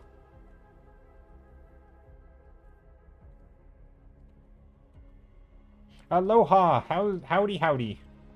How was your stream? What were you working on? I don't know. Have you raided before? If not, I was going to say you know the drill. You might not. You can share your art. I would love to see what you're working on. I am doing a repaint of my own work that I painted last stream, because I typically start with a lot of just like sort of like one-day stream paints to figure out what the heck I want to paint. And so I end up not getting a real opportunity to like thumbnail out the idea properly. So this was the thing I did last stream, which was okay, but I wanted to do more with the composition. I didn't really like the shapes, and so I'm repainting it, basically, repainting it with a different composition. And so, yeah. I'm kind of adding in the blue flowers here, sort of the final touches in some way, and then I'm probably going to end streaming a little bit. But yeah, you can share what you were working on. I'd love to know. Doro Charlie, hello. I'd love to know what you were working on. If you were doing art and you want to share your art, you're more than welcome to drop a link either to your current stuff you were doing, or to a portfolio, or Instagram, ArtStation, DeviantArt, anything. I'd love to see what you do. Twitter, X, Blue Sky, Kara, all the places, all the socials. Had a short stream, but it was very good. I did thumbnail for Star Wars Galactic Racer fan art. Ooh, that sounds cool. I don't know what Star Wars Galactic Racer fan art is. I know what Star Wars is, and Galactic Racer makes it sound like it's a racing game. So is it fair to assume it's a Star Wars racing game? By chance? Perchance? I don't actually know, but that's gonna be my guess. But that's cool. I do know Star Wars has pod racing, and so I would imagine there's some pod racing, which is always cool. There is a pod racing game for like the Nintendo 64, I think, that I played with my neighbor friend growing up. Obviously Nintendo 64 was quite a while ago, but that was a fun game, some pod racer game. It might have literally been called pod racing. But yeah, welcome in everyone. My name's Joe. I paint stuff, mostly environments. I do a lot of thumbnail sketches, and then we figure out what we're gonna paint, and we sometimes vote as a community. Today we actually did vote as a community, and this is the thumbnail that we picked. We had a couple options. We only had 2 options today because I self-eliminated all the others. But yeah. It's a game they announced at the Game Awards 2 weeks ago. Oh, interesting. I didn't know they announced games at the Game Awards. I didn't watch Game Awards. I've never cared about award shows.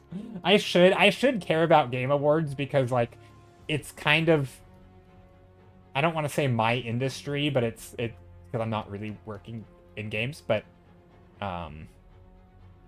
it's kind of like adjacent, you know, like I paint a lot of art that is either like game art related or you know, tabletop RPG type stuff, and just my own projects that are heavily inspired by games and sort of that world. And so I should care because, like, it's funny. So I could go on a rant about this a little bit, not like a bad rant, but like a ramble.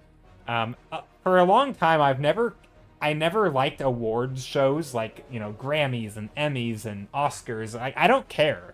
That always felt like awards for people in the own industry. And like, you know, like there's a, you know, business executive awards, you know, why would I care about that? That's cool if you're a business executive and you're nominated for the business executive of the year, but like, why? I'm not in your industry. Why do I care about the actors? I'm not in that industry, you know? And so I kind of always had the same feeling with like game awards. Like, it's cool, like it's nice when a thing that you care about is like recognized, but at the same time, it always felt like, you know, awards given by the people and for the people in an industry. And unless I'm in the industry, it was never a big concern to me. But games are funny because I should care. I should care, but I kind of don't because I'm just in that mindset of like, I don't like award ceremonies. I never have. So even if like I were in the running for an award, I'm not a fan of award ceremonies. I don't know. I get it. People like it, but I've never been a huge fan. I should though. I should try to like it. People only watch Game Awards. See, I didn't even know they had trailers. I had no idea. I had actually no idea they because I've never watched them. It's been a really good stream so far. Nice job, and it's nice to have you there while painting. 11T, hello.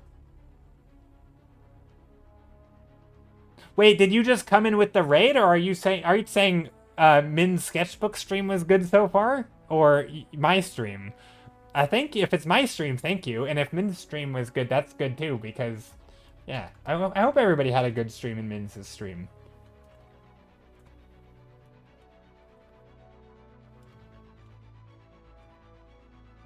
But yeah, we're kind of, I mean, I say I'm finishing up, but sometimes I say that for like 30 minutes and then I don't end. So I don't want to say I'm ending yet. But I do feel like I'm wrapping up. You've been here for some time already? Okay, gotcha. No worries. Well, thank you for being here. I do appreciate it. All the support means a lot. It's one of the reasons why I keep doing this, because I enjoy the company and making art with people. It's always fun. It's so much easier for me. It's so much more fun to make art when you're in good company and you're hanging out with other people who are also making art. I don't know. Just makes it way nicer. Next order of business shall be dinner. Then Chris Butt's gift to draw. I don't know what a Chris Butt is, but good luck with it. Yeah, thanks for being here. Alrighty, Doodles, kitchen floor is done, and I put ornaments on the Chris Butt's. Oh, the Chris Butt's tree. That's what you're saying. Chris Butt's gift. Chris Butt's. Got it. The butt of Christ. Amazing.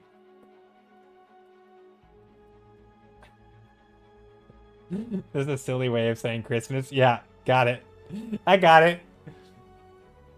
I didn't realize at first, but now I do.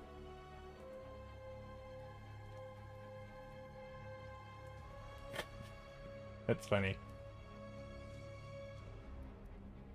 Yeah, I'm trying to think. It's a butt that's crispy. Gotcha. Okay, so now I'm going to do something just purely... So I'm going to kind of get rid of this because this is already the vibe that I'm going for. But I want to saturate some colors. I think these are a little bit gray. Some of them. I still want to keep the grays. But yeah, Mins, if you want to charity work, feel free. You don't need a permit or anything. You can just drop a link. If not, no worries. And also, if you have to raid and run, you know, obviously go do what you gotta do.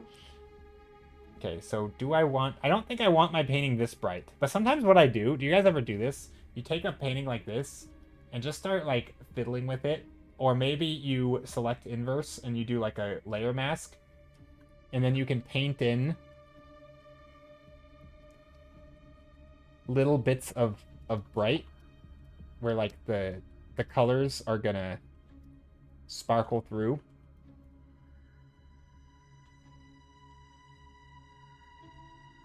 Need money to buy a bunch of cars for... need money to buy a bunch of cars for a project. No, you can say what you're working on. That's fine. I mean, look, that's close. You just did the thing. You just mentioned that you're working on a like that's as close to self promo as you. That's fine. I don't mind if you. When I ask people what they're working on, I'm fine with you telling me what you're working on. It's not self promo when I ask, and I do like to know what people are working on.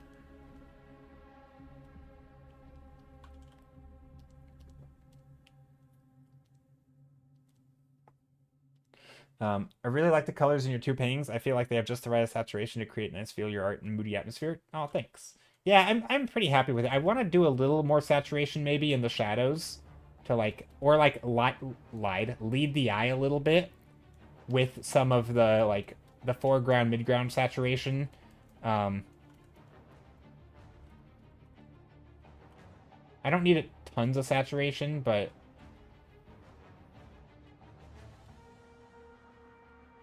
a little bit.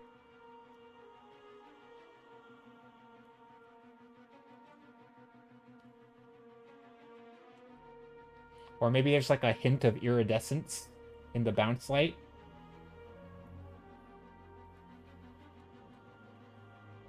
Are we all working on our own stuff now? This is like an art workshop. Yeah, exactly. I mean, well, maybe not an art workshop, but it's like a work along where people... I mean, that's kind of how I use stream, right? I use streams where, like, if I want to work on something, it's just more fun to do it when you're with other people.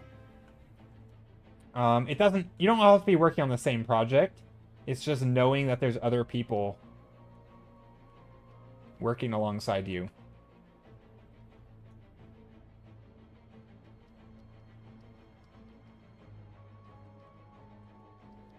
Ooh, I have that little slice of saturation in the middle, which is kind of neat. It's like, it almost makes this feel...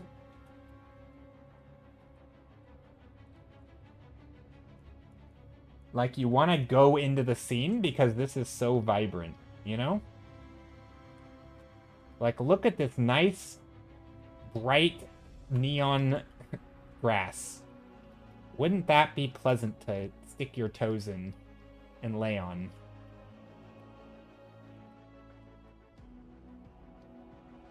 Yeah, it's co-working, exactly. Yeah, I use stream as a co-working thing, kind of. I mean, you know, I'm just working on my own stuff, although it's not for any project. In some ways, my stream is like a mix of demo and, you know, we talk about art stuff, especially related to, like, environments, because a lot of people don't do a lot of environments.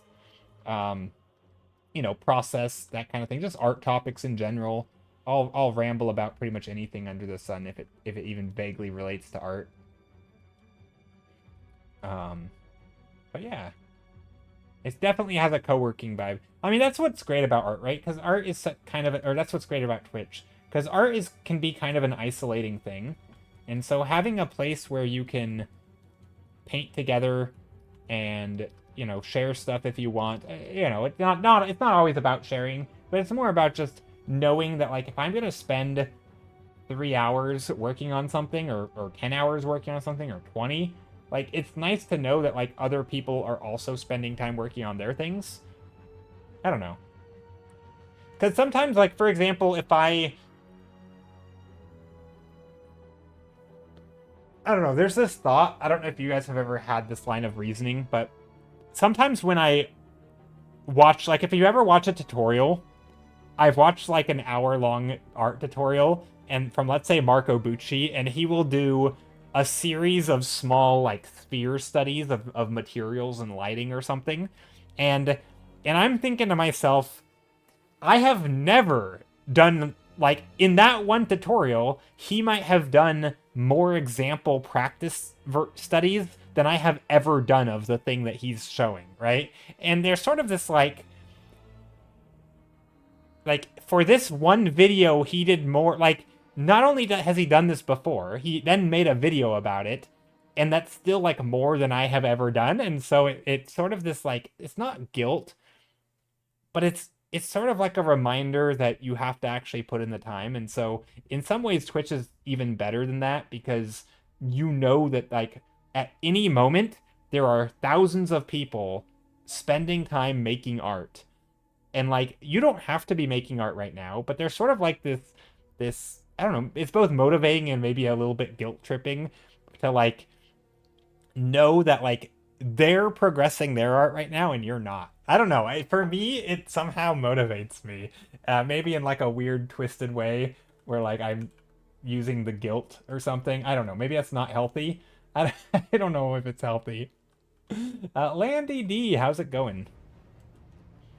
Hope you're doing well, Landy. Thanks for popping in. This is a nice landscape for Tersoria or other flying lizards. You know what? This would be a great place for some flying lizards, maybe some dragony variety sitting up there perching. Maybe it even has, I don't know how to draw dragon's legs. We'll put a tail there. Maybe a nice dragon tail. Hold on, that's not.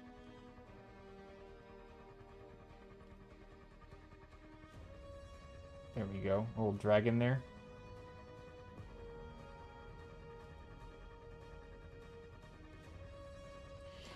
I don't know. That's something. Little dragon off in the distance. Maybe it doesn't look very distant. Add some lighting. Maybe there's a dragon egg. But yeah, that would be this would be a great scene for a little dragon, you know? I totally agree.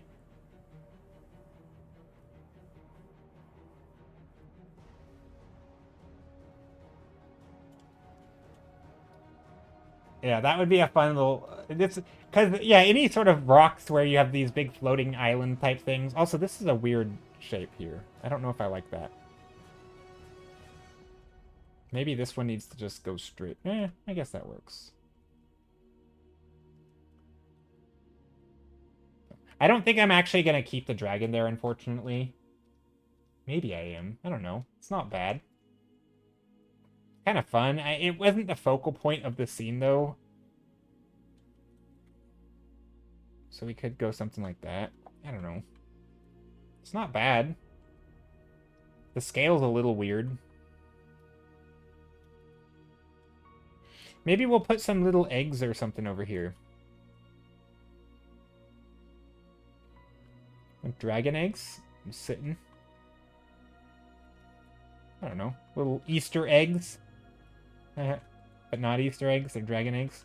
Hold on, maybe we do it over here. A little dragon egg. I don't know why it wouldn't be with the dragon, but also hold on, we've got a value issue. These are very dark down here, but then up top it feels very far away.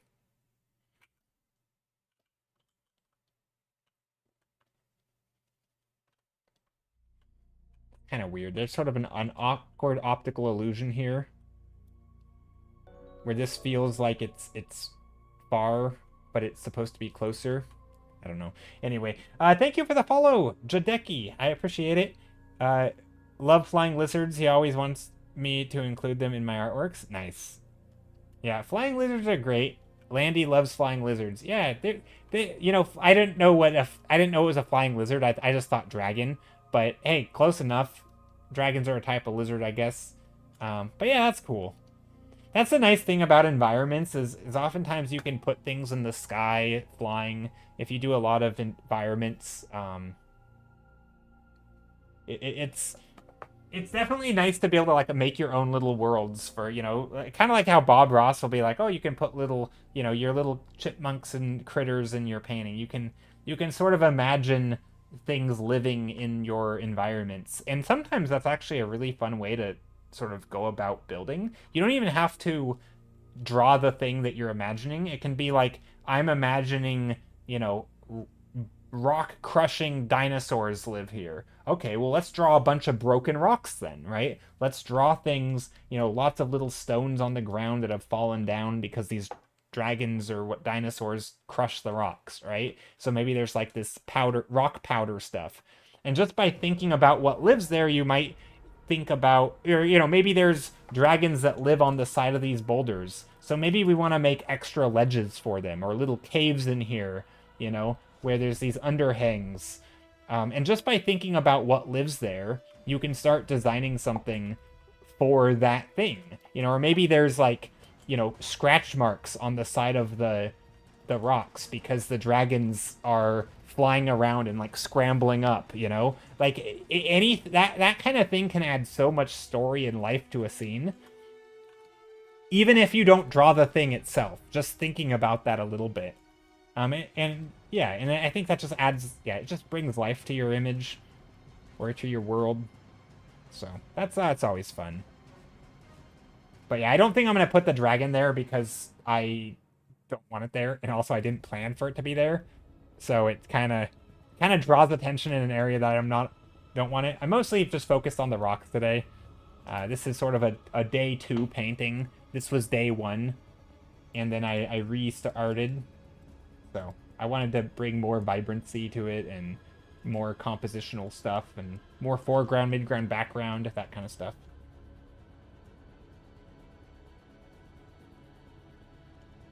But yeah, I appreciate y'all being here.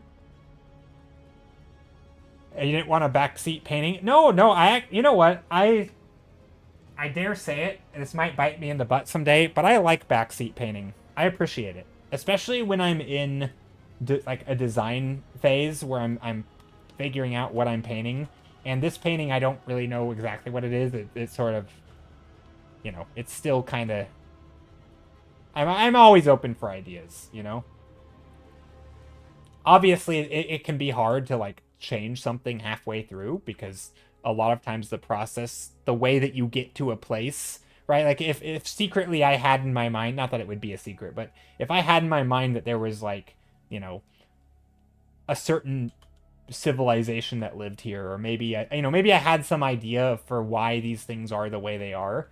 And obviously I can't just go along and be like, what if there was a fiery dragon that burnt everything to a crisp? Well, like, okay, but like, then why would there be a bunch of green thriving landscape? Like, shouldn't it be burnt to a crisp? Like, that doesn't really fit, right? The idea could be awesome, but sometimes things should be suggested in like in a certain phase of the painting so you can still build on it, because that's how you get to the end product, is like slowly incrementally building.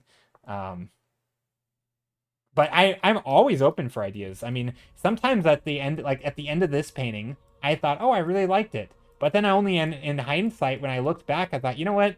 Let's change it. Let's change this a bit and elaborate on it a bit. And so I did that. I elaborated, and now we're to somewhere new. And maybe I'll do it again. Maybe I'll take your idea next time and build on this painting once more, and I'll, over the course of streams, I'll have an iterative design process where we build up a world based on dragons that perch on these things. Maybe the dragons burrow into the top of the rocks, and these rocks have little, like, you know, maybe you can't see it because of the view, but maybe they have little cubby holes in them where the dragons burrow out the rocks. They scoop them out. They throw the remains of the rocks down here, so there's little rock bits, and then they build their nests in here. So maybe the next painting would be from above, and maybe we, you know, maybe we do a scene. I'm just gonna pretend this one doesn't exist for a second. You know, maybe we draw a scene from above, and we have these little, you know, rock shapes like this, and we actually show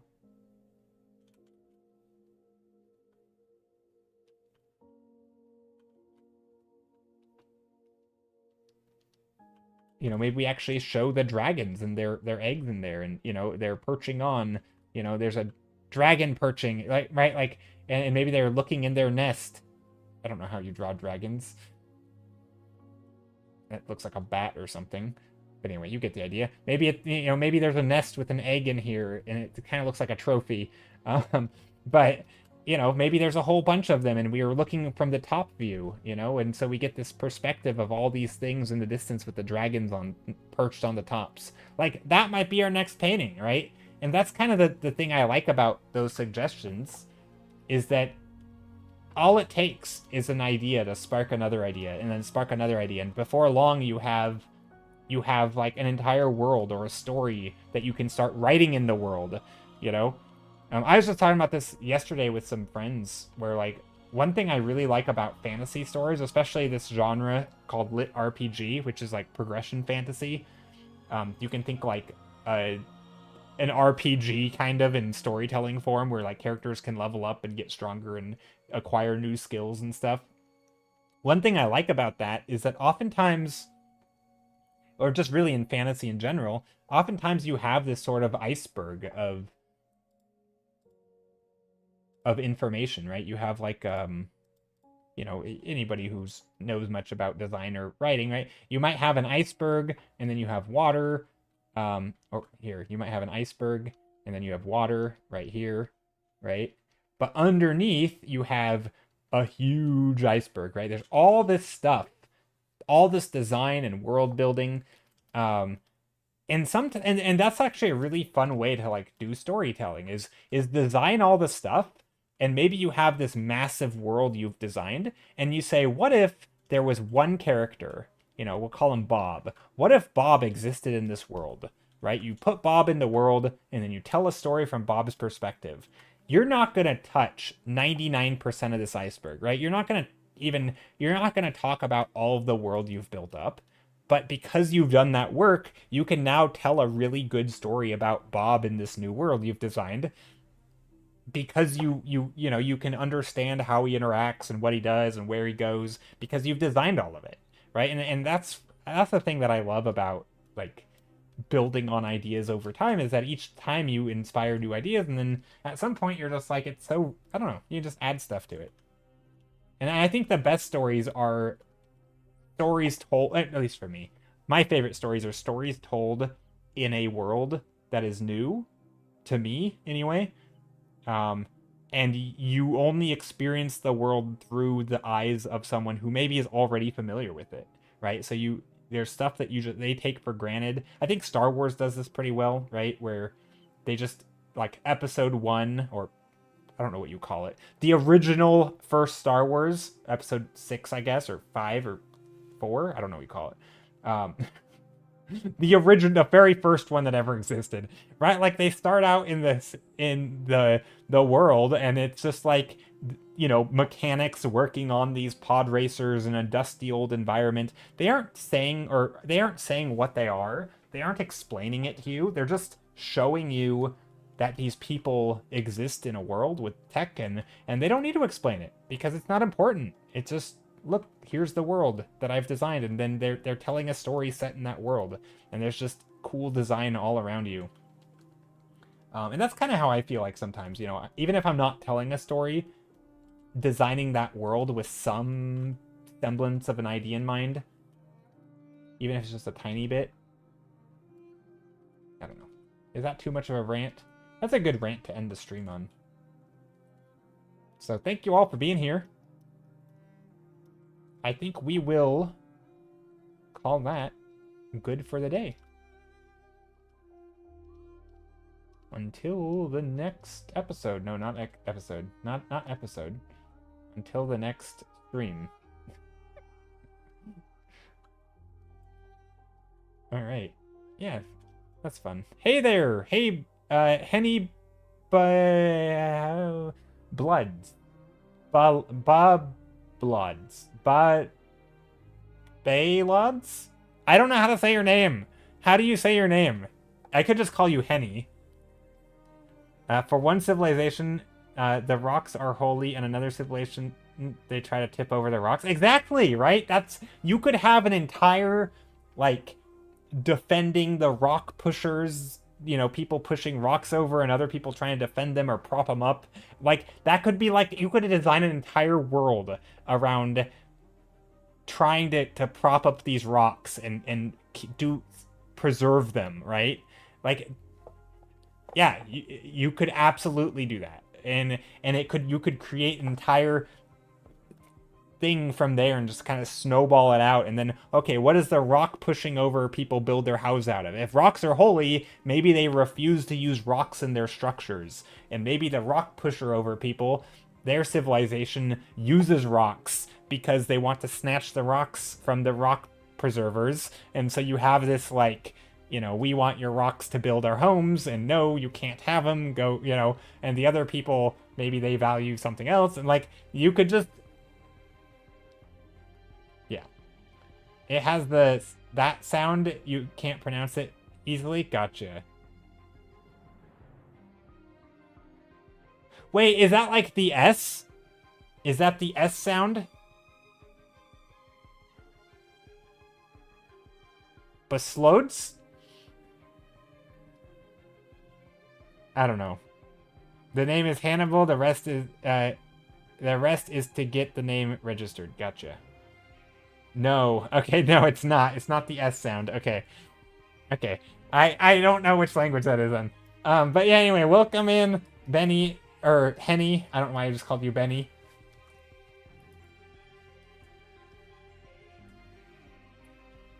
You get 2 more chances, no cheating. I don't have any more guesses. That was it. I don't even know what language it is. I don't know how I could guess. Also, now that I said I was going to end stream, I'm trying to figure out what's going on up here.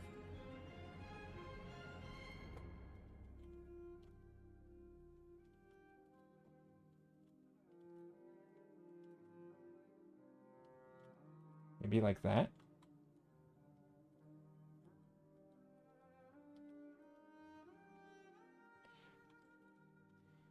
Maybe like that.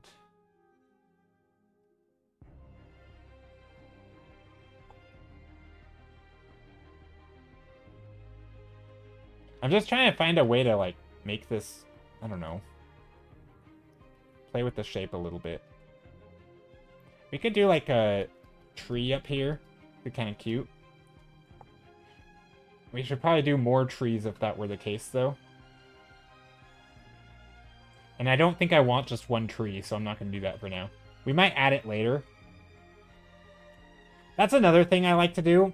So, like, for example, my next painting, if I wanted to continue this sort of environment, or one that looks similar to it, maybe I want trees in my environment, and so I do another series of, like, rocky landscapes with similar rocks, but these rocks have trees, so maybe I build little ledges for the trees. You know, maybe I do the shape design based around the tree. Because right now, if I just add trees to the top of everything, it's going to look like a weird broccoli hat on everything, and it's not going to, like, fit the composition that I've already planned, right? Because you can't just add a shape into a thing and expect it to go well. But if I design it around that shape, then I think we could do something quite cool. And suddenly it would be like a different zone in a video game, right? You have similar materials. It feels like it's part of the same world, but it's designed with different elements. You know, I'm using some additional vegetation. Maybe there's some additional shapes. Maybe there's, or for example, imagine I wanted carvings on a, you know, on these rocks, right? Maybe I would need to make them, you know, if they're carved by humans, maybe I want them to be on the lower end of the rocks. And so maybe I design an environment where the humans can actually reach different spots of the rock. So maybe there's like little paths up the rock faces, you know. So maybe if I were to do like a rock wall, maybe there's like a zigzagging path that they climb up, and then they can scrawl the, you know, on each layer of the rock, you know, you could do like the pattern here, and then you could do the pattern here, and then the pattern here, and as you go up this rock wall,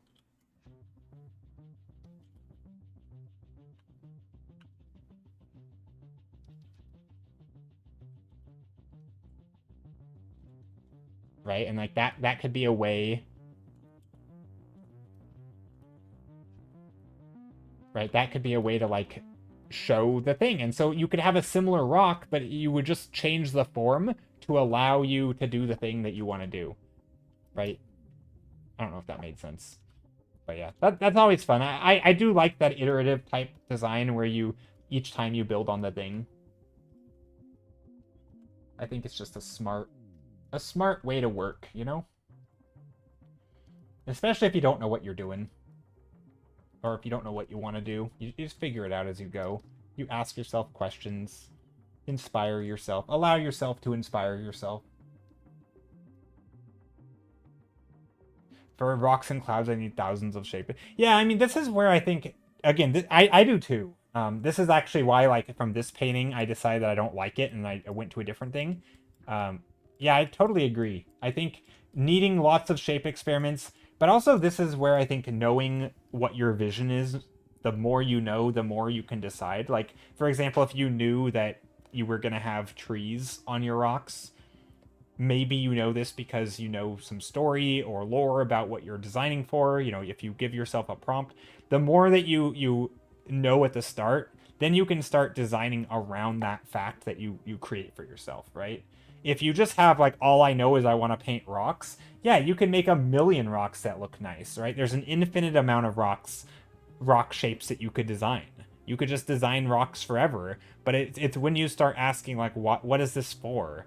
Are there people who use this? Like, again, kind of like we were talking about, if you had a culture of people who were trying to tip the rocks over, maybe you wouldn't have rocks like this. Maybe there would be a bunch of broken rocks around it. And so most of the rock shapes would be broken on the ground, and then maybe there would be like one in the middle that's still standing, and there would be like structures built around it to prop it up or something. Like, knowing what, and a lot of, for me, my personal, you know, this is a personal piece. It's just me painting stuff that I want to paint. A lot of it is like figuring out what you want to paint as you paint, just by asking those questions. Like, do I want round shapes or jagged shapes? What does that imply? And like, you know, is it windy? Is there weathering? Is there water? You know, how were these things eroded? And just coming up with those answers can start, like, sometimes it's interesting. Anyway. Highlights on rocks are much more bright than the sky. I think that's what's off for me, but I could be interpreting it incorrectly. What you're doing does happen in nature if there are clouds in the distance and a cloud break in the foreground. It looks like the rock highlights are not from the sun, but from other source. Oh, you mean like these? And how you think they should be brighter? Yeah, maybe. Like that, kind of? Where it's brighter because it's the highlight from the sky? Yeah, I mean, here it would just be bounce light coming in from somewhere. The midground. So like this stuff. Yeah, I mean, it's very matte. I don't have a lot of highlights. Yeah, that's true. We could definitely... I mean, I don't think it would be brighter than the sky. I mean, it could be. It just depends. I mean, it also depends on the rock type. It depends on whether it's wet. It depends on lots of factors, right? Well, nope, the middle rocks. Oh, this one. Okay, the middle of the middle rocks. Gotcha. Yeah. Wait, isn't this the middle rock? Or you mean this middle rock? I don't know which one you mean. Like these, I think these are technically in front of these. I kind of goofed up there. So the, like, here, let me do this. 1, 2, 3. But yeah, I think I probably didn't render it as well as I could. I'll sleep on it and see if I want to change stuff. That light triangle. Gotcha. Yeah, no, that was gonna be the sun. I was trying to have like a part of it come around and hit this. I didn't do it very well. I should have made it more like, I should have added more form over here so this sticks out more or something. I wanted just a little sliver of light. Yeah, it doesn't really quite look right. But yeah, it was gonna be the sun. That was the intent. Whether or not I didn't probably achieve it. I'll have to, and it also probably doesn't. It's probably not consistent with everything else in the painting. Like this should be in the foreground, so that should also have light if this is gonna have light. Yeah, you might be right. I probably should just honestly get rid of this entirely and do something like that, where I'm just using just that little bumped out ledge, since the sky is not near as bright. Well, I think it depends. I mean, I mean, you're probably right, but it also depends. And also, I could still brighten the sky, right? Maybe especially down here.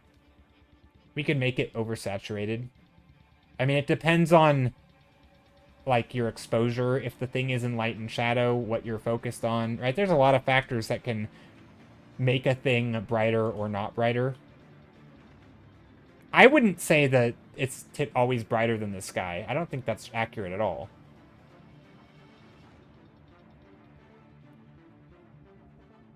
But I could see that being, it definitely is a case where that is a thing. Like I'm curious why you think it's always that way. Because I don't think it's always that way. I think you're probably right that it doesn't quite read that well in this. Or push the sky higher.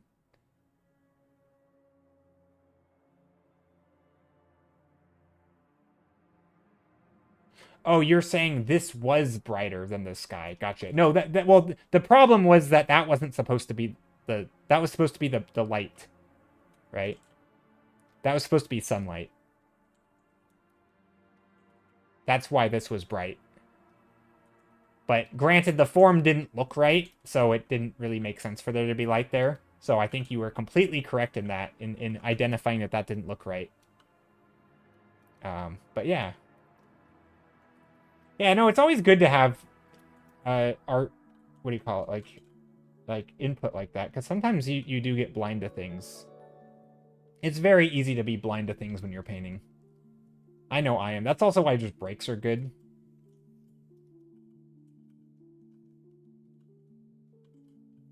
Yeah, also my sky is very dull. I could probably put in some clouds or something that have some brightness poking through. Whoa. Was this really like that? Uh-oh.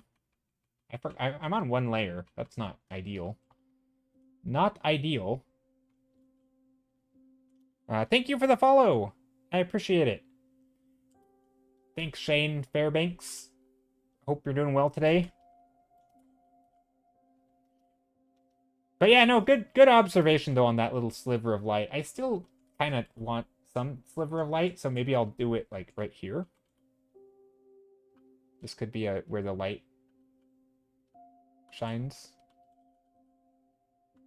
Maybe something like that.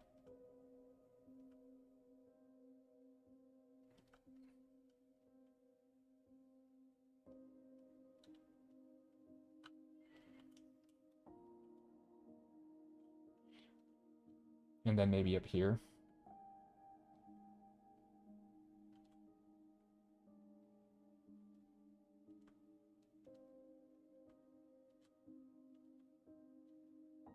That could work.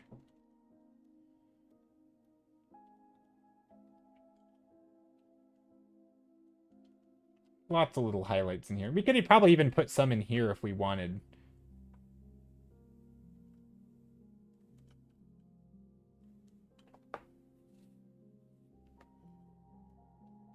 But yeah, those were definitely meant to be bright sunlight. And bright sun can definitely be brighter than the sky. Sky, I mean, especially if you have like a blue sky, like blue is not a bright color. Um, you can definitely get things much. I mean, sky typically is like if you don't have direct sunlight, sky typically will if it's your only light source, it's obviously going to be the brightest thing, right? Because it's literally illuminating your scene. But when you have direct sunlight, all bets are off. You can have pure white and dark blue sky. Like it's when you have pure sunlight, the bounce light and also like camera exposure type thing. If you're, you know, in theory, if you were, I know this isn't a photograph, but if you were photographing light, you might tone down the exposure, which will darken your everything that isn't bright because you like white balance the light, and so the blue sky can get really, really deep blue depending on how you want to balance your values. Obviously, if you're photographing like an overcast sky and it's your brightest thing in the sky, you typically see like overexposed. So you have like it'll go to white and everything else will be light darker than that, and so you'll have that dark foreground, light background. But you absolutely do get bright white or bright light, depending on how you want to balance it, lighter than your sky. If you're talking about light.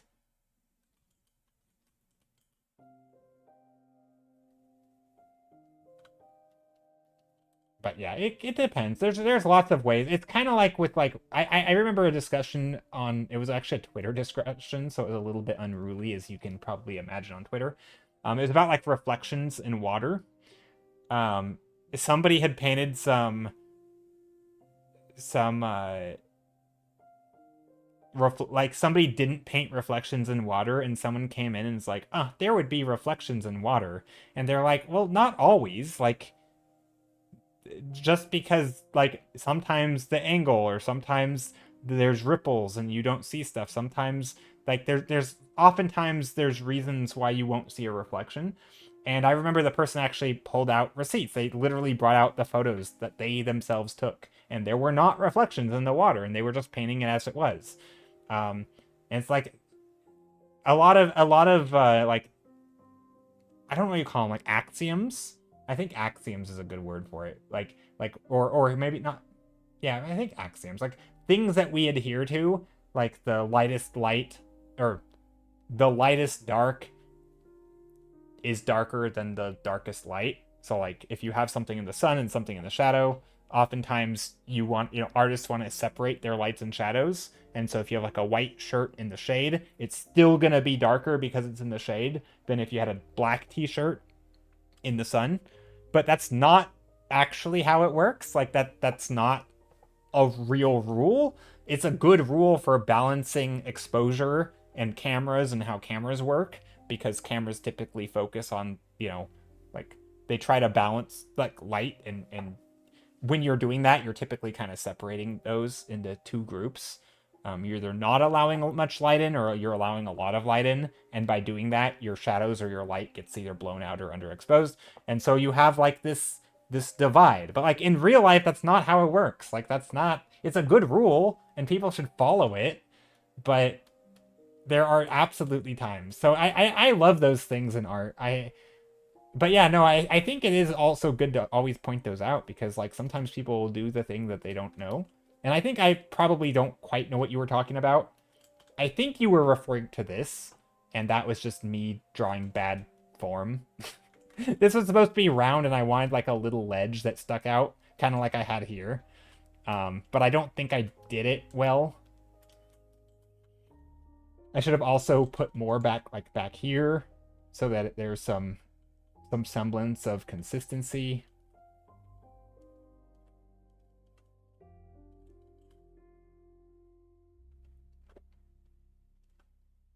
And I didn't have that, and so like yeah, just lots of little thingies that I could have done better. It's good to point them out though, because I don't think I would have changed that probably unless you didn't point it out. And I think it made my painting better for it. So thanks. Thanks for pointing stuff out. Yeah, but at this stage, I'm just tired. I need a break. I need a break. I actually don't think I like what I did with the sky up here. I made it too something. Could probably go more atmosphere back here if I wanted.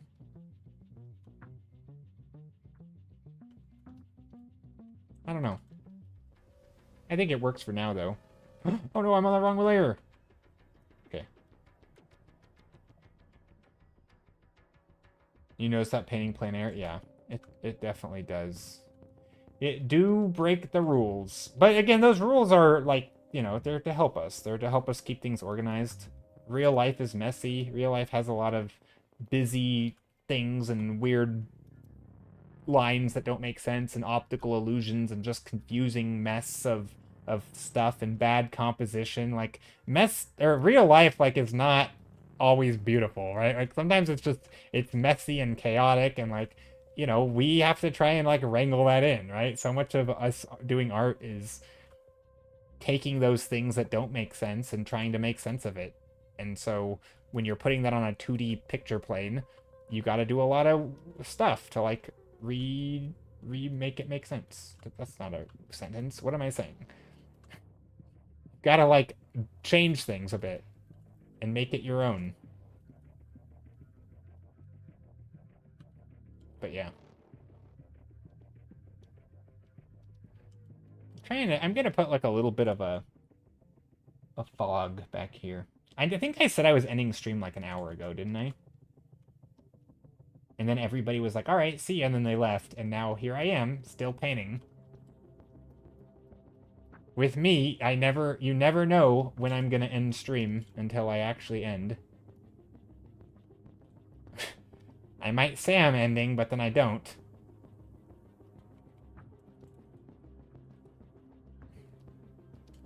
Okay.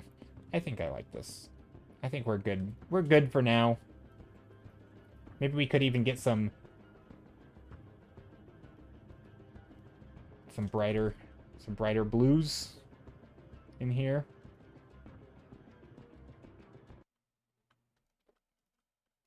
All right, let's do that. We're editing for real now. I'm gonna save,